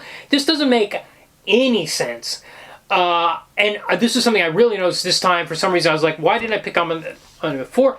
I did want to mention she was shooting in Corto Maltese, which is the name of a fictional country it is too. from Dark Knight Returns, but Frank Miller in Dark Knight Returns got it from a really classic European comic book. French comic book, right? Series, series, which is amazing, and they've never made a movie of it. And there hasn't really been a good series of English translations, except for a few of them, I think. But it's a really legendary. I did actually know that. Series. So anyway, she's been a war photographer, and she shoots for Vogue. Okay. Yeah. By the way, meanwhile, we've had a scene before this where one of the cops, this guy Eckhart, has met secretly with Jack Napier in an alley, and they're like, we find out he's crooked. He's taken money from Napier, and he's supposed to protect Napier's interests or Grissom's interests. He answers to Grissom. Well, he doesn't think much of Jack. That's right. He thinks in Jack fact, he calls him a psycho and a nut boy. Yep. And the movie seems to be telling us that Jack Napier is crazy, but we do not see anything behavior-wise that indicates he's any crazier than any other guy working for Grissom or any other character in the movie. But I think that's a necessary... When we get to what the Joker is doing and why the Joker is doing what he's doing, it seems to be pure madness, because he calls himself an artist or whatever. He's poisoning the whole city because he's an artist. Yeah. That is madness. And we're supposed to believe that the germs of that mentality are in Jack Napier. I don't see it. Well, he was already... Well, I mean, it's like he was already a bit cracked, and the experience of falling in the... Yes, but only because Eckhart tells us so. He doesn't have a scene where he does anything crazy. Well, actually, I hate to correct you, but when Bruce Wayne has his dossier on Jack Napier, it specifically mentions that he's psychotic. It says he's psychotic, and Eckhart says he's a nut boy, but he never does anything. In film, we don't get a scene where he does anything crazy. There's nothing to indicate other than what hearsay of what other people are telling us. Even this psychiatric report from when he was 15 years old. Well, he's a violent... Well, he kills Bruce Wayne's parents. He's a violent murderer. That's true. Would you call him nut boy and not somebody else? I'm sure other people have been murdering people in alleys, and they're not called psychos or nut boys. Do you understand what I'm getting at here? Not really. I'm saying that they're telling, not showing. All right. They're telling, and there's no indication in his behavior in any way that he is. It would have been just as effective. Actually, you're right, because he does say that weird shit to people before he kills them, much like Samuel L. Jackson in Pulp Fiction. Yeah. He just recites lines, and he doesn't know what they mean, much like Samuel L. Jackson, who doesn't know what they mean when he recites them. He just I thought it was some cool shit to say. And they're both plot points. Yes. Right. So you're right. So I am wrong. Oh. He does display some weirdo behavior in a flashback scene. Yeah. As you say that, I think it is a bit of telling. You've actually halfway persuaded me after that admission of error. Okay. You're right. I think that it is a bit of telling and not showing. But I mean, he's just a hair-trigger gangster character. Yes. He can't function he wouldn't function in normal society, but he can channel his... That's true. Anger and aggression through being... Yeah. Like, he's quite cruel to Jerry Hall, you know. Yeah. I didn't ask. Yeah. Flicks her hand off his shoulder. He seems like he's on a hair trigger. Right. Okay. Anyway, it doesn't matter because he's about to become completely bananas after he falls into that. So, Vicky Vale love story. Right. Okay. So there's a... Okay. So... So because of this crackdown by the cops on Grissom's businesses, they're about to hit this chemical plant, Apex Chemicals. Yep. So they need to get their documents out of there showing that Grissom is connected to Apex. Yeah. Grissom played by Jack Palance. Jack Palance is so great. He's really good in this. I really love him in this movie. So Jack Palance he figures out that something's up with Alicia and Jack.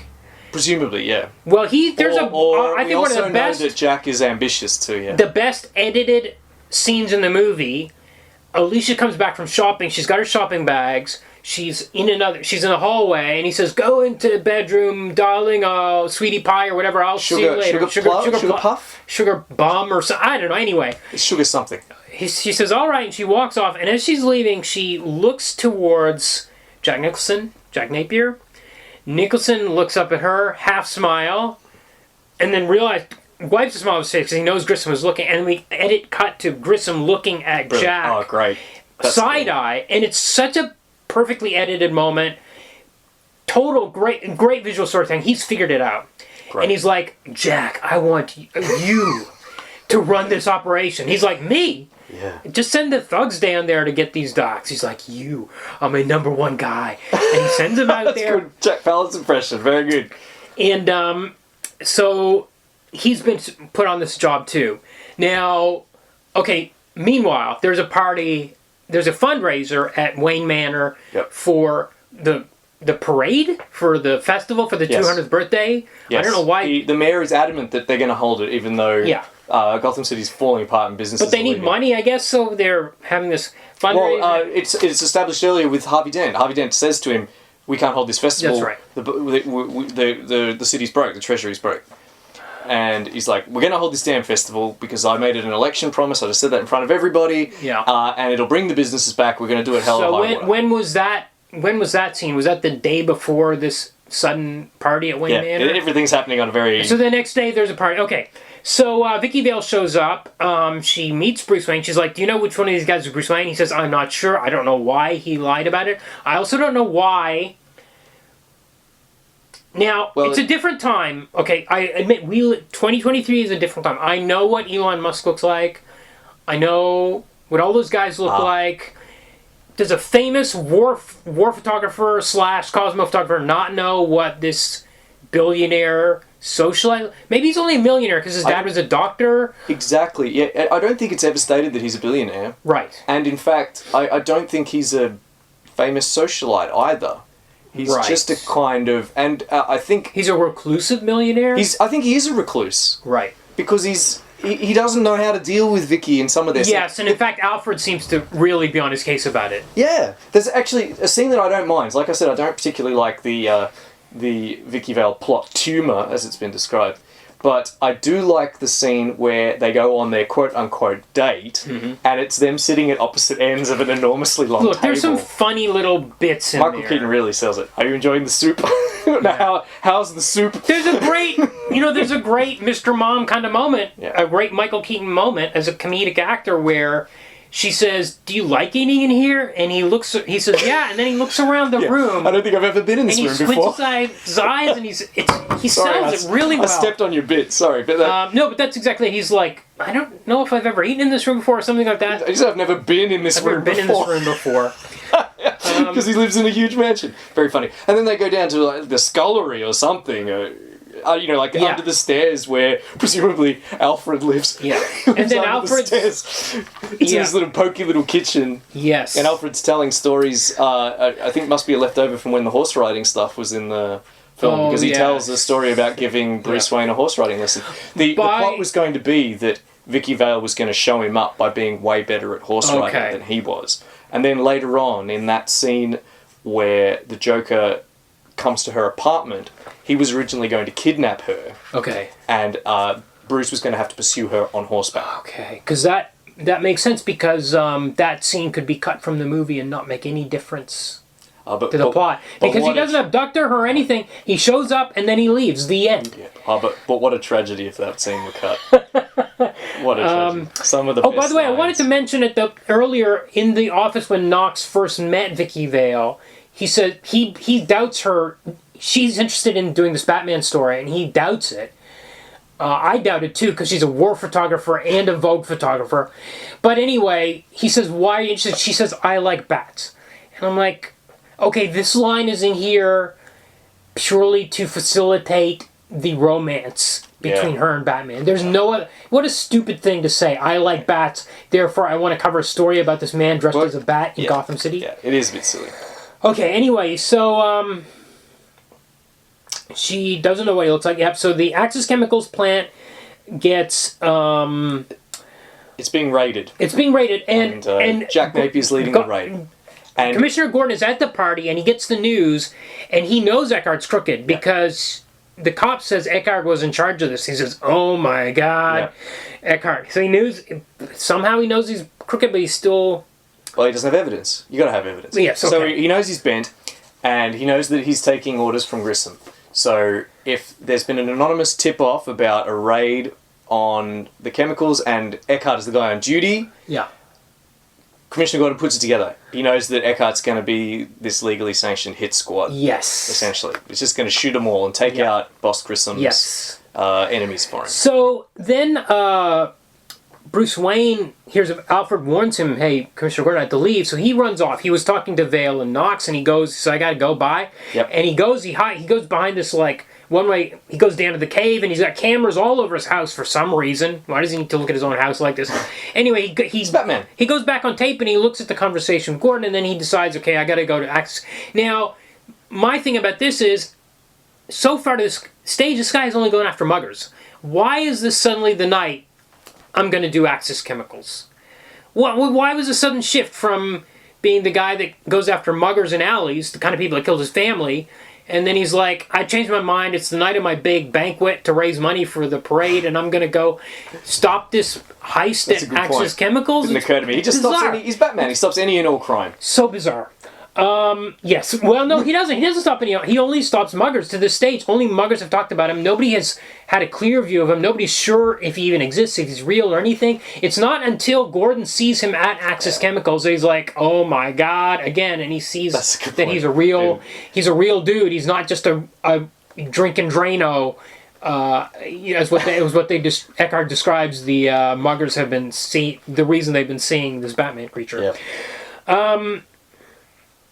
Okay, so this is a beautiful sequence. The firefight in Axis Chemicals. Very like these pipes which carry. My son was like, these pipes carry chemicals, dangerous chemicals. You can just hit them and they smash open. Yep. Sometimes it's a bullet, sometimes bullets ricochet, sometimes bullets go through them and they start leaking. Sometimes you can just smash them with an axe and just pop right open and leak chemicals all over the place. This is the 1940s. There's no... this is alternate reality. This is an absolute sty. There's no safety standards. What is the story you need? Okay, it needs this pipe to break and that one to not break. Yep. Yep. So this set is the same set that was used for Aliens, as you're aware, because you posted about it on the Facebook group. Yes, that's right. Yes. Apparently, you can still see some of the goop if you look hard. Oh, right. The alien kind of goop. Right, okay. There's a big fight. So it's basically three factions. It's like Eckhart and his crooked cops who are trying to kill Napier. They're under orders from Grissom to kill Napier. Yes. Napier and his thugs. And Batman, who's kind of going around corners, hitting people left and right. He'll be in the background striding about... Sometimes, like, there's one moment where he's like a few steps behind Napier and he doesn't just grab him. I was like, why did you just grab him? I don't care because it looks so rad. Yeah. Oh, yeah, he comes in. I remember when first time he flies in, we're like, Batman can fly this movie? And then we say, okay, there's a cable. You don't see it until the end of the shot. It's a really pretty great sequence. And then, of course, Napier, he falls into the vat. Like, he goes over this rail. Batman tries to hold on to him, but because he's such a weak comedian, Willie... No, but he's stick arm comedian. No way, he's strong. He lifts people up bodily at moments in the film. He lifts up Napier. Sure. He can't lift him up now, though. No, he can't. I wonder if he... hanging upside down is not enough of a workout for this dude, because he slips out of his hands. He doesn't even slip, he just like can't hold him. His strength varies from scene to scene. But as you said, so Napier has also managed to slice his face open. Oh yeah, he shot. He made a shot and the shot ricocheted and I think it had hit his own a dial and glass. I think was what hit his right, face okay. From one of the huge Tim Burton-esque dials that's around the place. And he goes in the chemicals, you think he's dead, but then you see the hand come up. Great. Holding the playing cards, because he's always got playing cards that he's kind of fidgeting with. Yes. And in fact, Grissom told him, take your lucky deck. Don't forget your lucky deck. Don't forget your lucky deck. I love it. You're my number one guy. Yeah. That's coming up. Yeah, so then we get the date. So it must be the next day. Yeah. We talked about the date. So she's got a date. She goes up, they hang out at the house, we go to the dinner, she sleeps with him. There's a bizarre moment which I'd forgotten. I've seen this movie I don't know how many times, where he is holding her fondly while she's asleep. Yeah. As if he's in love with her. Yeah. And he literally has only known her for a few hours. Knows nothing about her. Right. There's absolutely something wrong with the way time progresses in this movie. So bizarre. Okay, so then, the same night, Jack has had his surgery. He's been put back together by the creepiest back alley doctor. Yeah. So good. This is the famous mirror scene, of course. Yes. Where we don't see his face. Mirror! Yeah. He calls it for a mirror. He gets a little hand mirror. And he starts cackling. Yeah. And The doctor's like, you have to understand that all the nerves were yeah. severed. He's just it's just Jack Nicholson absolutely hamming it up. And look at the tools. There's these horrible tools. Yeah. Those tools have a history. Trivia Were they moment. in Dead Ringers? They were. What? Well done. That was a joke. They I just made a joke. The same tools from Dead Ringers. And also they were the I gotta dentist... screenshot these. Please Okay. do, to confirm it. And also the dentist tools from Little Shop of Horrors. Whoa! So some plot Okay. recycling, apparently, in this movie. Wow. Okay. I mean, I'm completely stunned by that. Okay. great. So there's what has to be the best moment in the movie, this best scene, where Jack Napier shows up to confront Grissom after he's been resurrected. He comes into this doorway. It's dark. He's just a silhouette against the door. And Grissom's like, Jack, you're alive. He thinks it's his honey bunny or whatever. Sugar bunch or Sugar plum. bum. Yeah. And it's Jack Napier. And he's like, oh, Jack. And Jack Nicholson comes in. And he's so scary and menacing in this scene. And you don't see his face. You see his voice. And he's like, you set me up over a woman. A woman! And he approaches him. And then finally, Grissom's like, Jack, we can make a deal. And he's like, Jack's dead. Call me Joker. And he steps into the light and he pulls off his hat. And he's got the white Looks face. and the green fantastic. hair. Although he does have a looks- purple mark on his neck. I don't know why that is. But as you say, he looks fantastic. He looks the grin, great. Yep. the white skin, the green hair. Amazing. Yep. And his performance is awesome. So good. Yeah. It's just, any time he's on screen, I was just wrapped. Yeah. I just And he's loved it. really... The way every line he delivers is wild. And I just remember they're all stuck in my memory Yep, for me too. 34 years. Like, winged freak terrorizes Gotham. Wait till they get a load of me. load of me. Ooh. Such a good line. And wait till they get a load of me. That was in Kick-Ass. Yes, that's right. Yes. So a little flashback there. Yep. Yeah, another fantastic. I've just written them down one after another. Like my notes for this week is just Joker quotes over and over. It's like, why do they get a load of me? This town needs an enema. Oh yeah, that's a great one. Yes, that was one of the other. There was another part to that. She really puts steam in a man's strides. About Kim. What was the about second Vicky part Buck. of the enema? That's was a really famous one. But what I found this time watching it was there's a really funny bit right after it, and oh yeah, he blows the trumpet. He's got the little toy, that thing. He says, "This town, Bob, this town needs an enema." This town needs an enema. That bit was so funny to me. It's full of great stuff like that. And he's got his henchman Bob, and you've already made reference to it, but Jack Nicholson does this amazing Jack Palance impression, which apparently was ad-libbed. Yeah. Again, where he's patting him on the shoulders, just, You are my number one guy. and it's just the best. Yeah. The best thing. So that was actually I think the end of the scene where he assembles all the gangsters in town. He's That's it. like, That's it. okay, That is it. I'm taking over for Grissom, and one of the guys was like, what if we don't like it? This same scene was note for note was in Dick Tracy.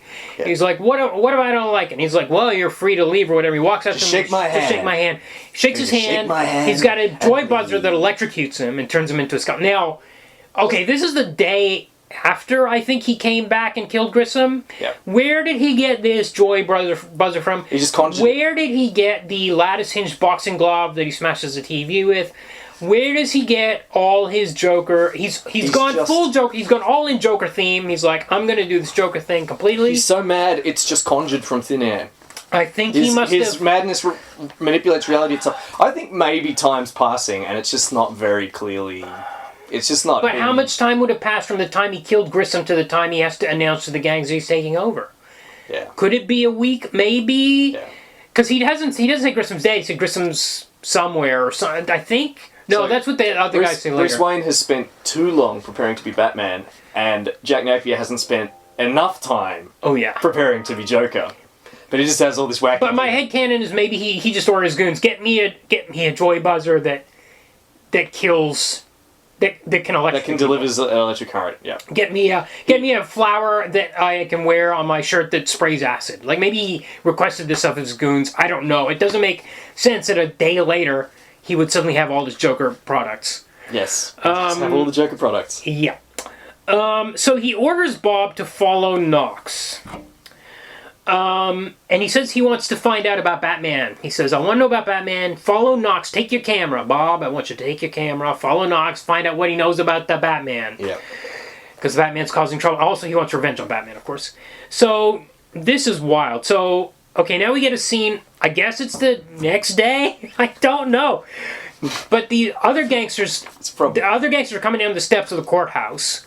And they're like, I'm taking over Grissom's businesses. It's not the Joker. It's this other guy that was at the thing. And he's like, I'm taking over the business. He's gone off on his own. I've got his signature on the contract. It's all been done legally. These bunch of mimes show up the street. Bruce Wayne is just standing there. By the way, this is after... Bruce Wayne has just done his... he's just done his memorial to his parents. Yeah, which Vicky Vale has followed him to. She's like trying to figure out about this guy. Because he lied. He said he was going to leave town. But Alfred spilled the beans. And Alfred's like, we're not leaving town. And actually just wanted to visit his parent where the site where his parents were killed. Vicky Vale follows him. She doesn't know why. Just assume that she's got the brush off and that it was a one-night stand. I don't know, but yeah, I guess she's a war photographer / Vogue photographer. So she'd followed him. So he goes by the courthouse steps and he sees this all happening. Then these mimes show up, and then the Joker shows up. Also dressed as a mime. First time. And he's like, but, I saw Grissom sign. Yes, he did sign. It's true. With his dead hand. I saw him sign it with his dead hand. In his own blood. With this pen. Yes. And then he throws the pen. It's your Uncle Bingo. Yes. What is that from? That was weird. It's awesome. It's a weird line that I was like, that must be a reference to something, but anyway, he throws the pen as a dart and it hits the gangster in the neck and it kills him. And, so then Joker just gets into a car and drives away, and Bruce Wayne looks at him, and Bruce realizes it's Napier, and he's alive by looking in his face. Yep. And Vicky Vale walks up to him and just gives him a look, and was like, whatever, there's more important stuff going on. But the thing about this is Bob goes back to the Joker and gives him photos of Knox and Vicky Vale. He did not do what he was tasked to do, which was follow Knox and find out what Knox knows about Batman. No, he just took photos of everyone at this event. He took photos and then came home. And he's maybe it's an unrelated matter. Maybe the Joker just wanted photos of this event. Oh, so there's a second set of instructions? Perhaps. Okay. And also, he's there. He's just sitting in a room cutting photos out. Yes. And the floor is covered in photos. Yes. Every space in this room is covered in photos. And perhaps to lampshade your problems with time management in this movie, he says, so much to do. So little time. Yes, and he's wasting all his time cutting out these... That's right. And my son said he's really enjoying himself. Like, every scene in the movie, he's just having a good time. Yeah. This is the Joker or Jack Nicholson? Well, it's both, right? Jack Nicholson has said... I think he's talking about the Joker. Yeah. Jack Nicholson has said this is one of his favourite roles. He really wanted to come back. He said, I wrote the scene. Those are his exact words. Wow. I wrote the scene for his comeback. And they just wouldn't have him back anyway. What are they? They probably didn't want to pay him any more money. We'll talk about when we get to the end. Well, he's actually first billed in the movie, much like Brando and Hackman and Superman were being billed above Christopher Reeve. Yes. That's what. Yes, and it's one of the things. Having watched this documentary I mentioned, it's one of the things that really made the film having Nicholson's name attached to it. That opened a lot of doors. Yes, actually, it lent it legitimacy. Because they were... And other actors, not just... Because absolutely, the movie is trying to distance itself from 66 Batman in the same way that Superman was trying to distance itself from Adventures of Superman. And it's like, let's make a serious version of this thing. But as I said, Nicholson, he charged a high price for his appearance. I believe it. So they got him on short order, and he negotiated an extremely favourable contract. Not only so he got top billing, which he asked for and got, and as you say, it's to the movie's credit. Yeah, like it helps the movie. Yeah, but also, along with his fee, he negotiated a percentage of profits. Right. So this film made. Adjusted for inflation. Yes, I knew this. Yes, I think not just the box office profits. Points. I think it's called points when an actor gets a percentage of profits. Yeah, and I believe not just box office take, but also associated. No, this is what I've. The merchandising. Yeah. Whoa. So this film made him hundreds of millions of dollars. The highest paid this was the highest paid actor at that time. Wow. Ever in history. Oh yeah, I believe it. Although it would have been Brando in Superman for the 5 minutes, because famously he was in it for 5 minutes and he got like $2 million or $5 million or something. This blew this out of the water. This film made at the box office, adjusted for inflation, like $1 billion. Right, I believe it. And he got, like a real percentage of that. Yes. That's so much money. Plus all the toys and T-shirts and I'm all not the sure. pencil cases and everything. Probably not, because then he'd be as rich as Croesus. But I'm pretty sure it wasn't just the box office take. There was something else associated with it as well. Citation needed. Okay. So Joker decides to poison the entire city. I guess to kill everyone in the city. Well, he does eventually. Well, first of all, he starts poisoning... He wages a kind of terrorist campaign where he poisons cosmetics. He sets up shop... But that affects everybody. He's got a mixture of goods that kill everybody. So I'm watching this going, what's the end game here? He doesn't demand a ransom or anything. He's just like, I just want to kill everybody. He's a lunatic. He's a lunatic. He says it This is the thing. I just think he's just crazy. Well, he says it in his conversation with Vicky Vale. He says he's an artist, and his art is murder. Yeah. When people die, the art is finished. Yes. And Axis Chemicals is still running 2 days after a shootout in which hundreds of people were killed and all the pipes were busted open. Oh man, you're right. I'm not going to be. Why is this not a crime scene? Or why is it not being under repair? But this is where he's manufacturing all these chemicals. Then we get a convenient moment. Batman figures out, he gets his file, he has aptitude with chemistry. I'm like, okay, that's very convenient. Very convenient. He was like a school dropout. When did he learn to get his aptitude with chemistry? Yeah. How did he come up with this chemical? Even in the comics, this is true, but how did he come up with a chemical? In the movie, it suggests that he did it himself. He didn't hire somebody. He gave him a chemical that can make somebody's skin turn white and they have a huge grin on their face as they're dead. Yes. So it's the divine gift men call madness. Yes. It means he can just make a toxin out of thin air that affects its victims in precisely the same way. Isn't it made from his blood or something in the comics? I never heard that, but I guess it's possible. Yeah. He's got lots of it. I don't know. He's a lunatic. Not yet. No, he has divine madness. Yes, and he's a genius. He's also able to take over the airwaves. Yes. At will. How does he do it? And also, he pushes his hand to the side, and that removes the other screen. Yes. Well, I really love, since we're talking about him hijacking the airwaves, there's the bit after the television presenter is putting on her powder, and then she starts laughing in the middle of a report about a crime. Yeah. And they're like, show some, decency. Yeah. And then she collapses with that grin. Yeah. And then the Joker hijacks the airwaves, and it's like an infomercial. Yes. It's a commercial. They've been using brand X. Uh-oh. He's been using brand X. Yeah. So good. He's a grin again and again. Yeah, all these lines are. He's like dancing with a shopping trolley. He's killed 2 models. We don't know how we don't know how they died. It's at the top of the news report. These 2 models died under suspicious. And they have these horrible grimaces.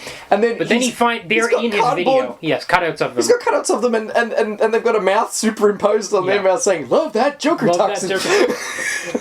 Yeah. And he calls it Smilex, the chemical gas. Yes. It's nuts. So now we get the scene where he set up a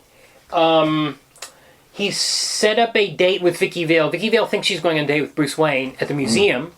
She shows up there thinking it's him. Bruce Wayne gets a call at home from Vicky saying she's going to be 10 minutes late for their date, and he's like, I didn't set up a date. Yeah, so he knows something's up. Still takes him forever to get there and rescue her. Yes, and Alfred is constantly like, you should settle down. You should give up all this Batman stuff you've been doing for a week. And finally settle down with a woman. So she goes there, and now we get this, our first diegetic Prince song, I think, in the movie, unless there was one hidden earlier. Yeah. Where, this is the first one. So Joker gasses she's got a gas mask, he's given her one as a present, in this like box, he's like, put this on. She gets a little note, says, put this mask on, she puts it on, gas comes in through the pipes, everyone in the museum, the gallery passes out or dies. Joker and his goons come in dancing, and they deface all the art. These are all famous artworks from all over the world that are all in this one Gotham art gallery. There's one he doesn't deface. I kind of like that one. Oh yeah, I don't even know what it was. It's Figure with Meat by Francis Bacon. Ah, okay. He's famous for drawing horrible images of portraits of popes. Yeah. Screaming and dripping. Yeah. So he's also brought his girlfriend Alicia, and he's disfigured her. This is a really scary shit. Yeah. She's wearing a mask, and Yes. he's disfigured her as part of his art. Yes.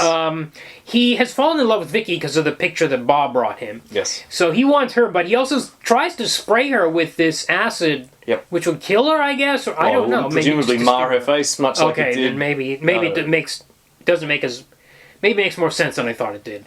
I guess if he doesn't care if she's disfigured. He just doesn't care what... He just doesn't need an excuse to do any of the things he does. Because Yes. he's stark raving mad. Yes, but if she died, then it would mess up the rest of the movie. So Batman comes in and rescues her. There's a major action sequence here with the where does he get such wonderful toys? Yeah, another great line. So much screaming from Vicky Vale from here to the end of the movie. Yes. It really drove me nuts. Yes. He rescues her. There's a big chase through the streets. He takes her back to the... Oh, they have a fight in the streets. He takes pictures of maybe him partially unmasked. Yep. He takes her back to the Bat Cave. Yes. And he's cracked the code on these chemicals. He says, he gives her a package. He says, I want you to take this to the newspaper. Yep. And then he steals the film from her. He knocks her out. He knocks her out. It looks like it's actually played like he's going to rape her. Because he's like, Whoa. You're right. You do have something I want. Oh my God. And then he pulls up his cape. And we don't see what happens next. It's right here. Then she wakes up in bed the next morning. Oh no! And she feels her breast. Oh my God! She why? grabs her breast and she's like, oh, he took the film. Oh my and it's God. like, oh. Didn't occur to me He at all. didn't rape her. Oh, Jesus. Thanks, Batman. Nice one, Batman. So, Very gallant of you. yeah. So oh, by the way, they come to the cliff, like, he drives her to the back cave, the wall, the fake wall of the cave flips up and flips down really fast. It's really... Okay, but then she's standing, he's like, what? Look out. And then he pulls this lever and, like, the walls kind of drop away from where the Batmobile's parked. She was standing on the edge of that. She could have fallen off to her death. would have saved some time. I just don't... okay, it's like the moon scene. It's one of these things like... Burton's like, put it in there. Put him in hanging upside down like a bat. Because it's going to look wild. Yeah, fair enough. I did like the line where she says, bats or something, so many bats, and he says they're great survivors. I did like that line. So she wakes up in her apartment. Oh, yeah. Okay, so she's in Gotham temporarily. But she has this enormous... What is it? Is it a hotel? Is it an apartment? How much money does she make as a war photographer, Vogue photographer? Both the Joker and Bruce Wayne comment on how much space she has. Yeah. Because it's an enormous... What is she... she's here for... How long is she in Gotham for? This is bizarre. Yeah. I noticed that as well. So why is her flat so big? There's no reason for it to be so huge. So this is the scene where... Okay, so she's woken up, the film is gone, Bruce Wayne shows up, Alfred has talked to Bruce and he says, you gotta tell her who you are or whatever, and he's about to tell her, he's like, I gotta confess something to you. He's a bit... it wouldn't fly now. I think he actually physically shoves her... He does shove her down. Into her chair and tells her to shut up. Shut up, yeah. I did notice that. I was a bit... Yeah, I was really kind of like struck by that. He acts like he's been Batman for 10 years. Okay. You know what I mean? Like in this scene and in other scenes where he talks about, I have to do this. Yeah, okay. The time's way out of this He's literally movie. really been walking around doing this, as far as we can tell, for a month, maybe. Yeah. Yes. He's not been seen by anyone. He's like, I'm driven. I have to do this thing. No, you can give up. You've only done it 4 Been times. doing it for 4 weeks. You've done it 3 times, maybe. Yeah. So Joker shows up at the apartment. Yes. Coincidentally, at the same time. Great. Jack Nicholson's so great in this scene. Yeah. The look on his face when he notices that Bruce Wayne is in the apartment. Oh, another rooster in the hen house. Yes. Remove your beak from my heart. It's just all just such great stuff. And then, of course, there is the classic the line. famous line. So You want to get nuts? Bruce Wayne confronts him.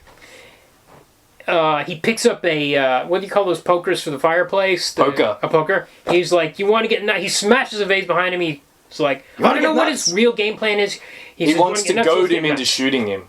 Right, so he gets shot, but he's got some metal plate, and and then of course. So Joker just leaves. Well, first he utters that line. Oh yeah, he says, "Have you ever danced with the devil in the pale moonlight?" And then Bruce Wayne says, "What?" Well, he has a double take because he's recognized it. Yeah, It's just something I say to all my prey. yes. I don't really know what it means. I just like the way it sounds. Yes. Bang! Shoots him. Kim Basinger screams again. And then he says, "Never another banana and rhubarb." Which another. So we've had. You want to get nuts? Let's get nuts. Dance with the devil. Have you ever danced with the devil in a pale moonlight? What? Never rub another man's rhubarb. None of these lines are connected. Greatest exchange in cinematic history. None of these lines make any sense, even even alone or in any context. It's great. I love it. I just love it. What a scene. Yeah. What a scene. My favourite scene. And they've left her a present which has a hand with like flowers that pop up to scare her. And she passes out. So many women fainting in this movie. Left and right. Jerry Hall passed out the first time she sees the Joker. Yeah. Alicia. So she faints. I don't know why Joker was there. I don't know why he left without her. I don't know what. He doesn't need a reason to do anything. No. So he leaves, and this is when Batman decides to blow up Axis Chemicals. Oh, so Alfred brings Vicky Vale to the Batcave. He just walks her in there. That's just crazy. That's like there's no he knows what's better for Bruce than Bruce. Like there's no respect for his space or his whole mission in life. In the documentary I watched, they speak to Sam Hamm, and he says, he raises his hand and says, "Don't blame me. I'm not responsible for this scene. I left the production by this point because there was a writer's strike. Right. Someone else wrote this scene. I would never have written that scene. As far as I'm concerned, the day Alfred brings some random into the Batcave is the last day Alfred works at Wayne Manor." You know what? All four of these movies, somebody finds out that Bruce Wayne's Batman. I believe. All four. Definitely three of them. Not sure about the fourth. But anyway, she says, like, "I love you," like, all this stuff. And he's like, there's all sorts of nonsense in there. So he goes out in the Batmobile and he blows up Axis Chemicals with a bunch of goons inside. So this is they absolutely die. This is the first mass murder scene because that place blows up big time. Yep. Joker was not in there. He was in a helicopter and he's like, "Aha, you didn't get me." But then Joker announces he's going to. Well, first of all, the festival is cancelled. The festival is cancelled, but then he's like, "We're going to have the festival, and I'm going to give away $20 million. Yes. I'm going to throw it at the crowd. Yes. And I'm going to fight Batman mano a mano." Yes. And then Bruce has his realization, which is that... Oh yeah, he freezes the frame, and he's like, that face, and that line, and he looks at the file on his parents again, and we finally get a flashback. Yep. An hour and a half into the movie. Great. There's too many of these flashbacks. You know what? I don't think there's any Batman movie that starts with the origin. Even Batman Begins is told all out of order. Yeah. Maybe it starts with the death of the parents. I don't remember, but even then the training and all that stuff happens late. You don't get the training until later. I think the Justice League movie starts with the flashback. Yes. Okay. Okay. But so anyway, it's fine that it's. But we were talking about how at the very top you're saying how we chose Michael Keaton was chosen by Tim Burton because he could play the haunted, but he's not. We don't get what he's haunted by for 90 minutes. They do discover it in the newspaper. But again, it's an hour in. Yeah. So you're right, and I'm inclined. And in fact, this is a problem with the film. I don't think it's a problem. I think it's fine. Is that this film should be called Joker? Yeah. Sure.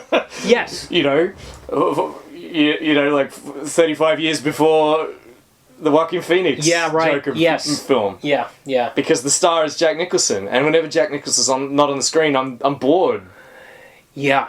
Well, not bored, but I'm living for the moments when you know what? The haunted Michael Keaton, I think he gets it more in Batman Returns. I think his performance in that is phenomenal. Okay. And there's a moment in that movie, which is my favorite moment of any Batman movie, where he's sitting in a chair, he's got his chin on his hand, and he's just sitting thinking. Nothing is happening, and then the bat signal appears on the wall behind him, and he gets up and looks at it. Well, and we'll absolutely do Batman Returns, because I reckon I haven't seen it in 30 years, so I would really like to watch that again. Alright, but as you say, we have a great... this sequence is great. The guy they got to play young Jack Napier is brilliant. He's really good. He looks so good. It's so obviously... But why didn't they get Christian Slater? What? Why? Christian Slater is the Jack Nicholson look-alike, the young Jack Nicholson. Well, the actor in question is British, and they're shooting him. So he's a local. Well, they should have called up Christian Slater and asked him to do a Jack Nicholson impression. This guy was perfect. Yeah. Perfect. I loved it. Yeah. He looked just like him. Yeah. The grin. It was really good. Yeah. Really good. But a missed opportunity for Christian Slater. Sure. Anyway, yes. So then this... So now it's personal. The pearls. I think there's a supercut on YouTube of all the Martha Wayne pearl. So is this the first one to do the pearls? No, first on film, yes, but Okay. it was the in Dark Knight Returns. It is the moment. Like I was having trouble breathing when I was reading it. Dark Knight Returns. I was like, oh my god, because he's retired as Batman, and he's seeing all the crime on the news, but. Frank Miller was such a genius in those days. And it's intercut. Every, third panel is these pearls scattering. And you can see he's like... I had a steam building up. He's building up. He's got to be Batman again. We'll do the Batman. And I was in the chair. I was reading it. I was starting to breathe heavily. I was like, my heart was racing. We'll do the Dark Knight Returns. Anyway, yes, this is the first time on film I think we see the shattering of the pearls. But after this, we see it 100 times. Well, I mean, Dark Knight Returns is absolutely an influence on this movie. Yes, but how much of an... I think really think it is. Tone-wise is part of it. I'm not so sure. I've heard people say this, but I don't really agree with it, because Dark Knight I've seen it in print. I mean, they didn't specific... They sort of mentioned... They tiptoe around it in this documentary I saw. But I mean, I really don't think. I really feel like, and the Killing Joke had only just come out. Yeah. I think Five-Way Revenge is a strong influence on this in terms of psychotic Joker. Yeah, I don't think. I doubt Tim Burton read The Dark Knight Returns.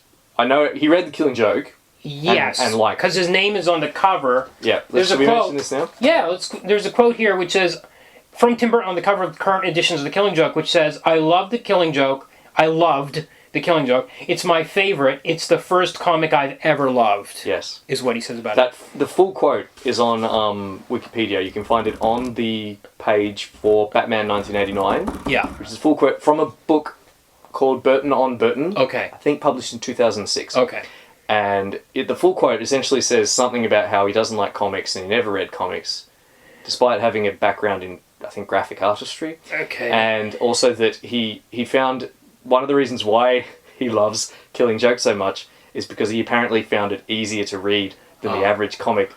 Okay. He says, maybe I'm dyslexic, but I find it really hard to track what panel I should be reading in comics, and Killing Joke didn't have that problem, presumably because it's a nine-panel format. Well, the other quote from Tim Burton is, "Anyone who knows me knows I would never read a comic book." That's the one that he says to Kevin. To Kevin Smith. Hey, see, I want to come back to that later. You sent me that. You sent me that exchange, and I'll come back to it a bit later.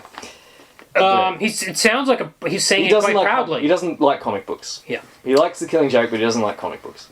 Yeah. It's the only one he's ever liked. Okay, so the Joker the parade starts. Joker, we get another diegetic Prince song. Joker starts throwing money out to the crowds. The crowds are jumping around for the money. The Knox and Vale are watching this, saying, look at the greed of Gotham. And it does seem like, I remember, as I was watching this, my wife said, it doesn't seem like there's a lot of people out on the streets if there's 20... And I'm like, well, these days they would CG in the crowds. Yeah. But also, maybe there's still some doubt about whether this guy is a good guy or a bad guy. Sure. And maybe they don't want to be taking money from... And it's funny because he releases Joker gas, people start dying. Yeah. And yet, even after the gas is cut off, people are still in the street scrambling for money on his float. They're on his parade float. Yeah. Where his gas, which kills people, is. And they're trying to scrounge this money up. Anyway, maybe that's like what Gotham is really inadvertently just showing what Gotham is really like. I don't know. So Batman shows up in the Batwing. Yeah. He gets rid of the balloons that are full of the toxic gas. Yeah. Meanwhile, Knox is going crazy gadget like a pair of scissors that. Knox is going around with a COVID mask and he's fine. And N95. And N95 mask. 1,000. Yeah. And the Batwing flies up in front of the moon. Then he comes back down. And he fires missiles at the Joker, which miss. Yeah. So I'm not sure why he fired those missiles. Joker pulls out this long barrel gun like out of his pants, which is funny. Yeah. But then he takes down the Batwing with one bullet. Yep. So I don't. It's a magic gun. It's a magic gun, yeah. So then he runs up. In order to make his getaway, he runs up to in this belfry, this tower in this cathedral. He grabs Vicky Vale, takes her up. Very long sequence, him going up. Very Batman has to chase her up. Takes a very long time. They're going up there, but he's called his goons to come pick him up from the roof so they can make their getaway. And Batman has to fight some mooks. He gets up there. He kills a bunch of them. He throws some. Oh yeah. He shoots some with his Batwing. Before he even... then he crashes... Then he just straight up murders people. He just murders these dudes up there. Also, I wrote, why and in fact, he says... I wrote, why are the Joker's henchmen okay with mass murder? Yeah. I mean, the Joker's nuts. Yes, yeah, yes. Why are they doing... Yes. And my son was like, why do they all have Joker costumes as well? Where'd they come from? But they're all wearing Joker uniforms. They're actual Joker goons. But yeah, Batman gets up to the roof and, Joker's killing time with Vicky, dancing with her, waiting for the helicopter getaway to show up. But Batman shows up and he says, have you ever danced with the devil in the pale moonlight? And he says, I'm going to kill you, is what he says to the Joker. Yeah.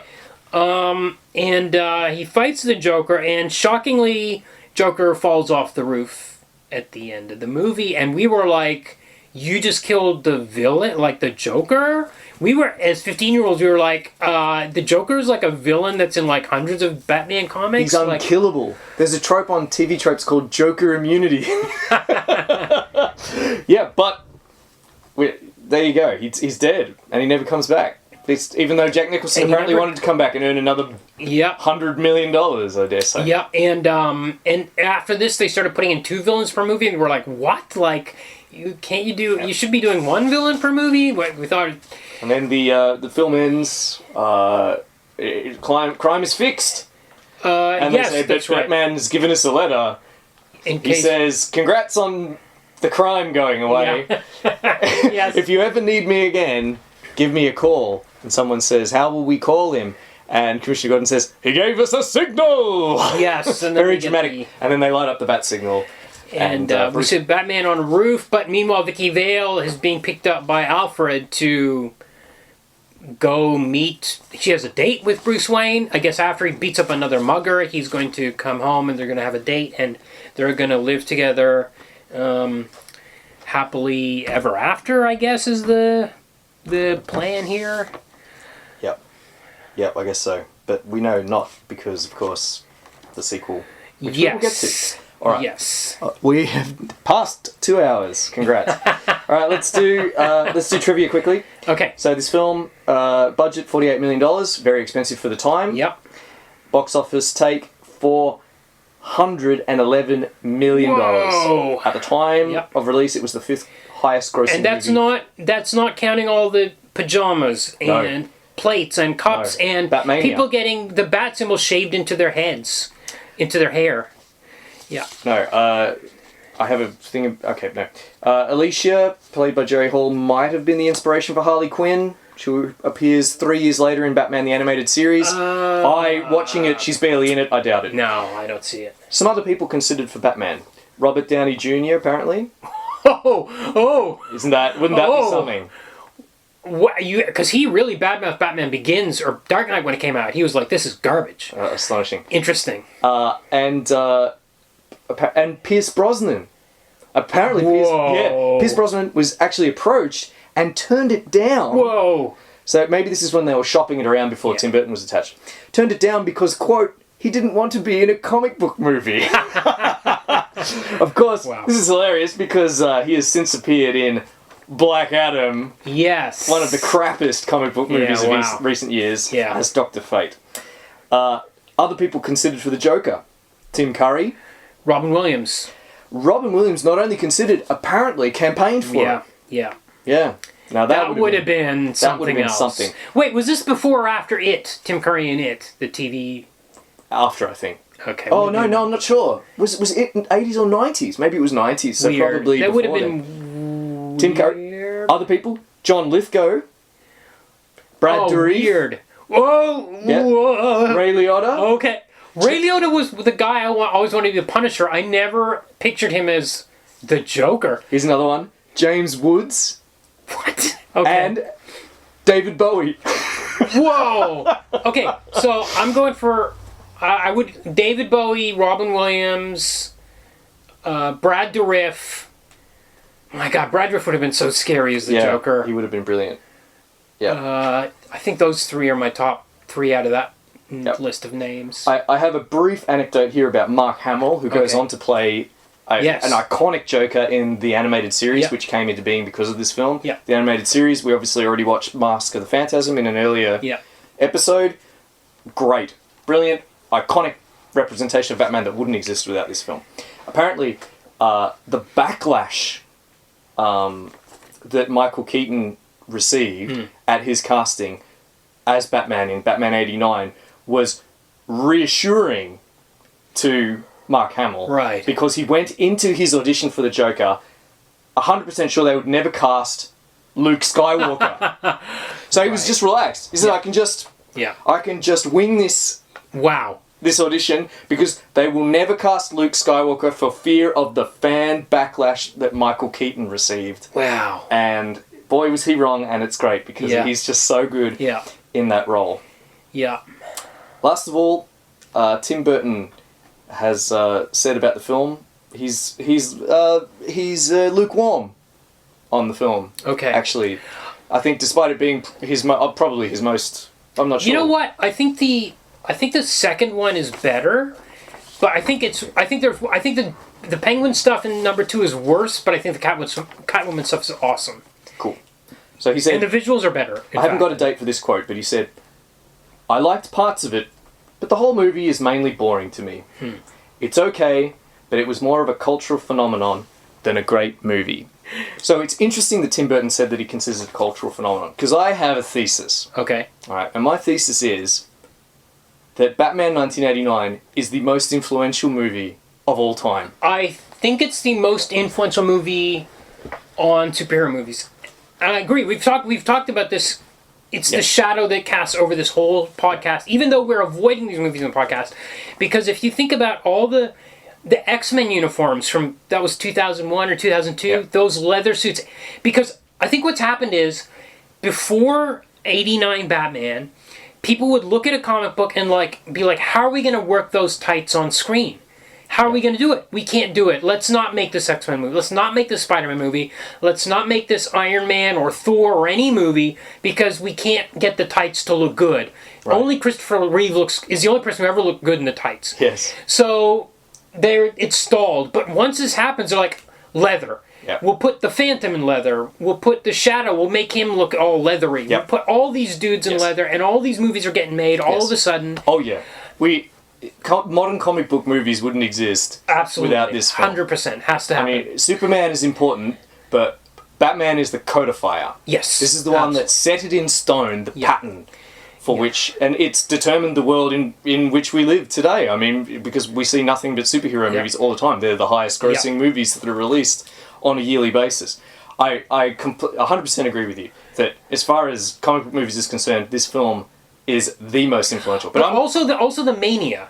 Because and we haven't talked about why did the mania happen, which I don't have an answer for.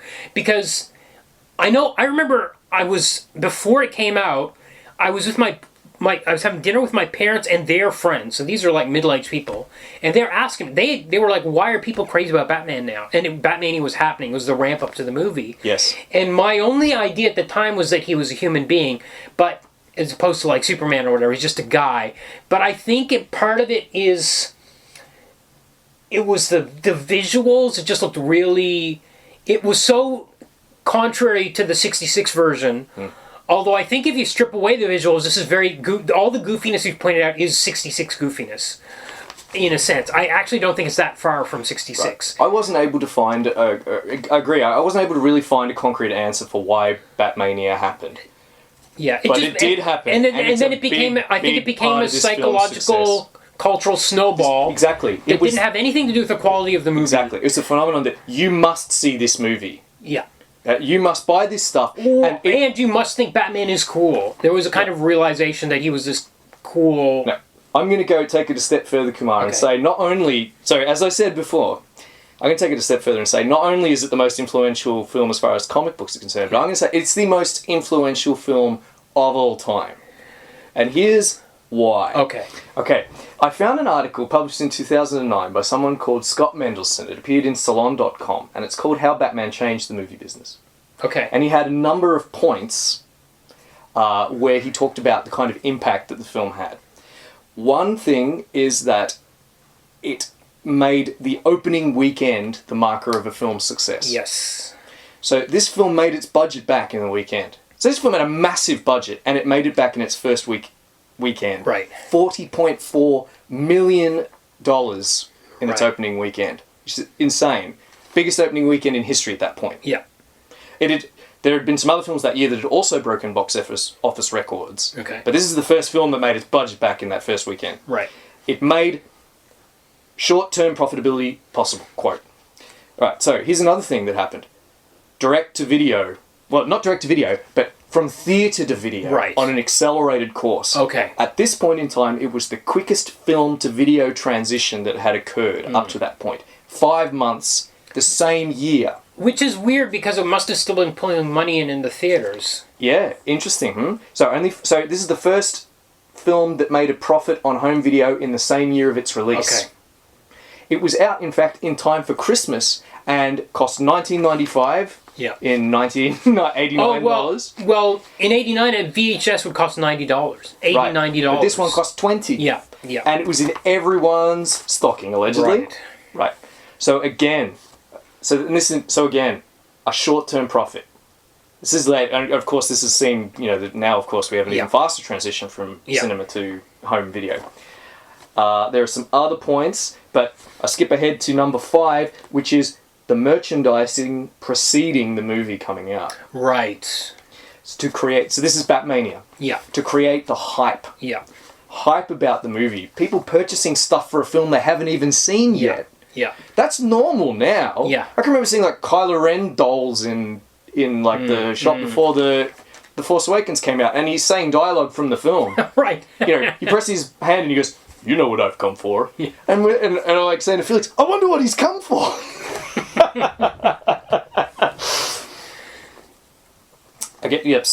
So the idea again that this is going to make your film more profitable on a narrower timeline. Finally, what the article called strip mining. Okay. But what it really means is recycling. So Batman made it cool and theoretically profitable to adapt pre-existing media for feature film adaptation. So it had always been done before. Yeah. But now, this movie made so much money so quickly that the genie was out of the bottle, and studios are now digging for treasure in their archives. Yeah, I think it's not just treasure. I think it's a brand, a recognized brand name recognition is what they're looking for. So you get movies like Beverly Hillbillies or things like that because it may not be popular, but there's less involved in the marketing because people have heard that word before, that term before. And not just, but it's not just because it saves money on marketing. It's leading to this quick turnaround of profit. Yeah. So to quote the article, so much money in so little time. The so much money in so little time performance of the first Batman created a whole new mentality that today grips the industry. This is 2009. The lessons learned included the ability to make money quickly, the ability to cash in on a pre-sold property, and the importance of the opening weekend. Originality in Hollywood is all but dead. Consumed by the allure of the pre-existing franchise and the convenience of the pre-sold product and preordained blockbusterdom that Batman first delivered. For better or worse, Tim Burton's Batman has changed the movie business forever. When did this article come out? 2009. Okay. So it's even before Marvel Juggernaut. There's an article in the New Yorker this month about same thing. Marvel. So it's like a sugar hit. Yeah. Is what when I was reading this. this idea that the film can be so profitable so quickly. Like, movies have always been about making money, but a path towards making money in the past might have been more likely to be make a good film, and then people will hear about how good the film is and come and see the film. Yeah. That still happens, but more and more, it's not about that. It's make a film that people have heard of. Yes. Create hype through the pre-sale of merchandise and advertising. Get them in the theatre for that opening weekend. Yes. And then make your money. But I will say that I think blockbuster mentality came in with Jaws and Star Wars before. Of course. But those are original films. Yes. Yeah, sure. This film is not the first blockbuster. The other thing is the only one thing I want to say that is counter to this thesis is that I haven't quite finished. Okay. All right, sir, go ahead. It's quite all right. I absolutely want to hear your thoughts. But I looked at the top 50 grossing movies of all time before I came. Now, most of them came out in the last 20 years. Okay. I think the oldest is... So it's not adjusted for inflation, these figures? I think it is adjusted for inflation. Okay, all right. But even so, there's still... I think I'm pretty sure it wasn't adjusted for inflation, but I'll double check. But say not adjusted for inflation, I think it's the sort of similar statistic. Out of the 50 films, only 3 of them, are not a franchise, an adaptation of a popular product, or a remake. Right. 3. Okay. So the great exception is Avatar. Okay. Avatar is the number 1 highest grossing movie of all time. Okay. Okay, so that's an original property. The other, Titanic. Barely. well, barely, exactly. Yeah. That's topic for another day and another podcast. Yeah. Like that movie, the fact that movie's so popular is so baffling to me. Anyway, the 4th highest grossing is Titanic. Another the second one. Both James Cameron movies. Yeah. The 3rd, Zootopia, a children's movie. I never would have guessed that. Number 48. You have to go right down to 48 to find the next one. The sole exception, there's another possible exception, Jurassic Park. Based on a novel, right? Based on a novel, but I doubt, not exactly... Not name recognition novel, exactly. Yeah, okay. That ranks at number 4. I think the writing is pretty much on the wall here. A lot of it's comic book movies, but it's also things like Star Wars... and Harry Potter. Well, okay, so... I think there's clearly a kind of alchemy that unlocks this sugar hit, which is making this huge amount of money. And Batman is the first film that really unlocks this alchemy. Okay, but I'm going to say there's a whole other industry out there, which is like the A24 movies, like your Everything Everywhere All at Once and your Beau's Afraid and all those. Those movies are still out there. And now we've got some things are coming out on streaming that are not beholden to. There's no merchandise. You don't hear about it until it's dropped on the... I completely agree. We still get great movies. Yeah. Of course we do. And the movies that win Best Picture are never these movies that are mega profitable. That's the one thing I would say that it's not the most influential movie of all time because it's not influencing all those quadrants, let's call them, of the industry that still exist. But of course it does, I guess, theatrical releases, I guess it is maybe... It's not... Okay, summer theatrical releases, let's say that's... I agree. We need to qualify influential. Yeah. I don't mean creatively influential, say, or I want to not emphasize that it's totally about creative influence, but in terms of making profitable movies and the way... Between May and like August, yes. In determining the way... The rest of the year, maybe not. This industry is a huge industry. And the way that the studio system operates now, I think, is the way that the Batman movie is the template for. Yes. Absolutely. And that's what I mean by it being more influential than anything. Citizen Kane, Metropolis, none of them compare to Batman. In terms of marketing, yes, you're right. Okay, evaluations. Oh, God, we didn't do that first. We didn't do that, no. Silly. You're going to have to do some clever editing, Kumar. No, this comes at the end of the show. So, comics. We got 3 of them. Look, yay. Okay. The first one's obviously interesting as a piece of history. Yeah. It's so interesting to see those themes present from the start. Yeah. I doubt Action Comics 1 has anything like as recognizable a Superman Barely. as the Batman we get is recognizable as Batman. Yeah. And not just recognizably Batman, but has elements that will be present right up to now. The vat of toxins, the chemical factory. Yeah. I fancy that being there from the very first issue. Yeah. That's remarkable. 51 comic, very forgettable. I don't really care about that. Yep. But the Joker's 5-Way Revenge, that's a cool comic. Yeah. So that's yay for me. Yeah, yay for me too. All those same things. I do think 5-Way Revenge is really pretty great as a single issue. The movie. Oh, it's yay. I'm going to say, you know what? I'm going to say yay too, but I think it's objectively a bad movie and subjectively a good one. That's some strong words. I think there's so much dumb stuff in it, stuff that doesn't add up. I think the whole romance plotline is it's such a thorn in the movie's side. It's absolutely not a perfect movie. No, but to say it's a mess, that it's objectively a bad movie, I don't know if I could go that far. I don't know. Yeah, maybe you're right. Maybe you're right because Gotham kind of saves it all by.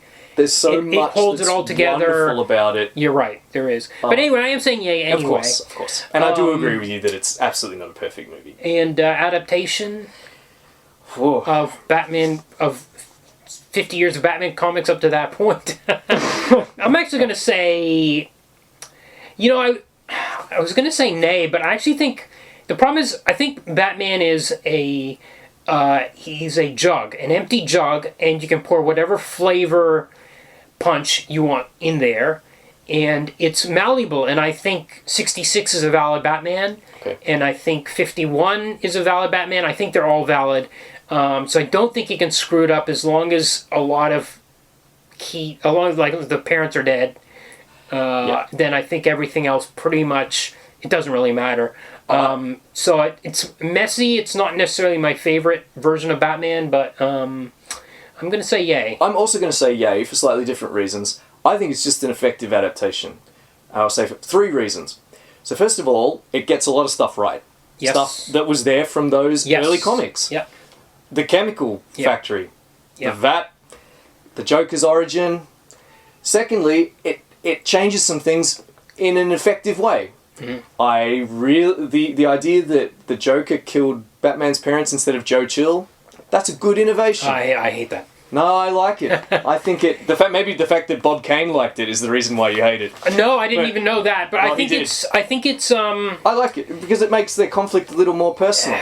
But that's so obvious. That's so obviously like we're trying to make it personal. And it makes it into something of an aura. It's just a screenwriting shorthand. I think it's something of an Ouroboros because they each created the other. That aspect of it is a little bit interesting. I liked that. Where he confronts him at the end. Joker says, "You made me first," that kind of stuff. I did like that. But I no, Joe Chill to me is a different guy. I didn't. Anyway, go on. No, that's fine. And the third, of course, because of this film's impact. Right. So, an effective adaptation in the sense that this film defined Batman. Really? Yeah, and it's more Batman, comics, for almost 20 years. Yeah. Yeah. And we're only just now kind of moving out of the shadow of Tim Burton's interpretation of Batman. The car, the Batmobile, the black, the leather. Yeah. We will never disentangle ourselves from this version of Batman that this film made. Yeah. So for those 3 reasons, I also say yeah. Yeah. Okay, next week. That was a marathon. What do we got next week? Well, it's Canada Day coming up, so we're doing barbed wire. Yes! I promise. Yes! Cannot wait.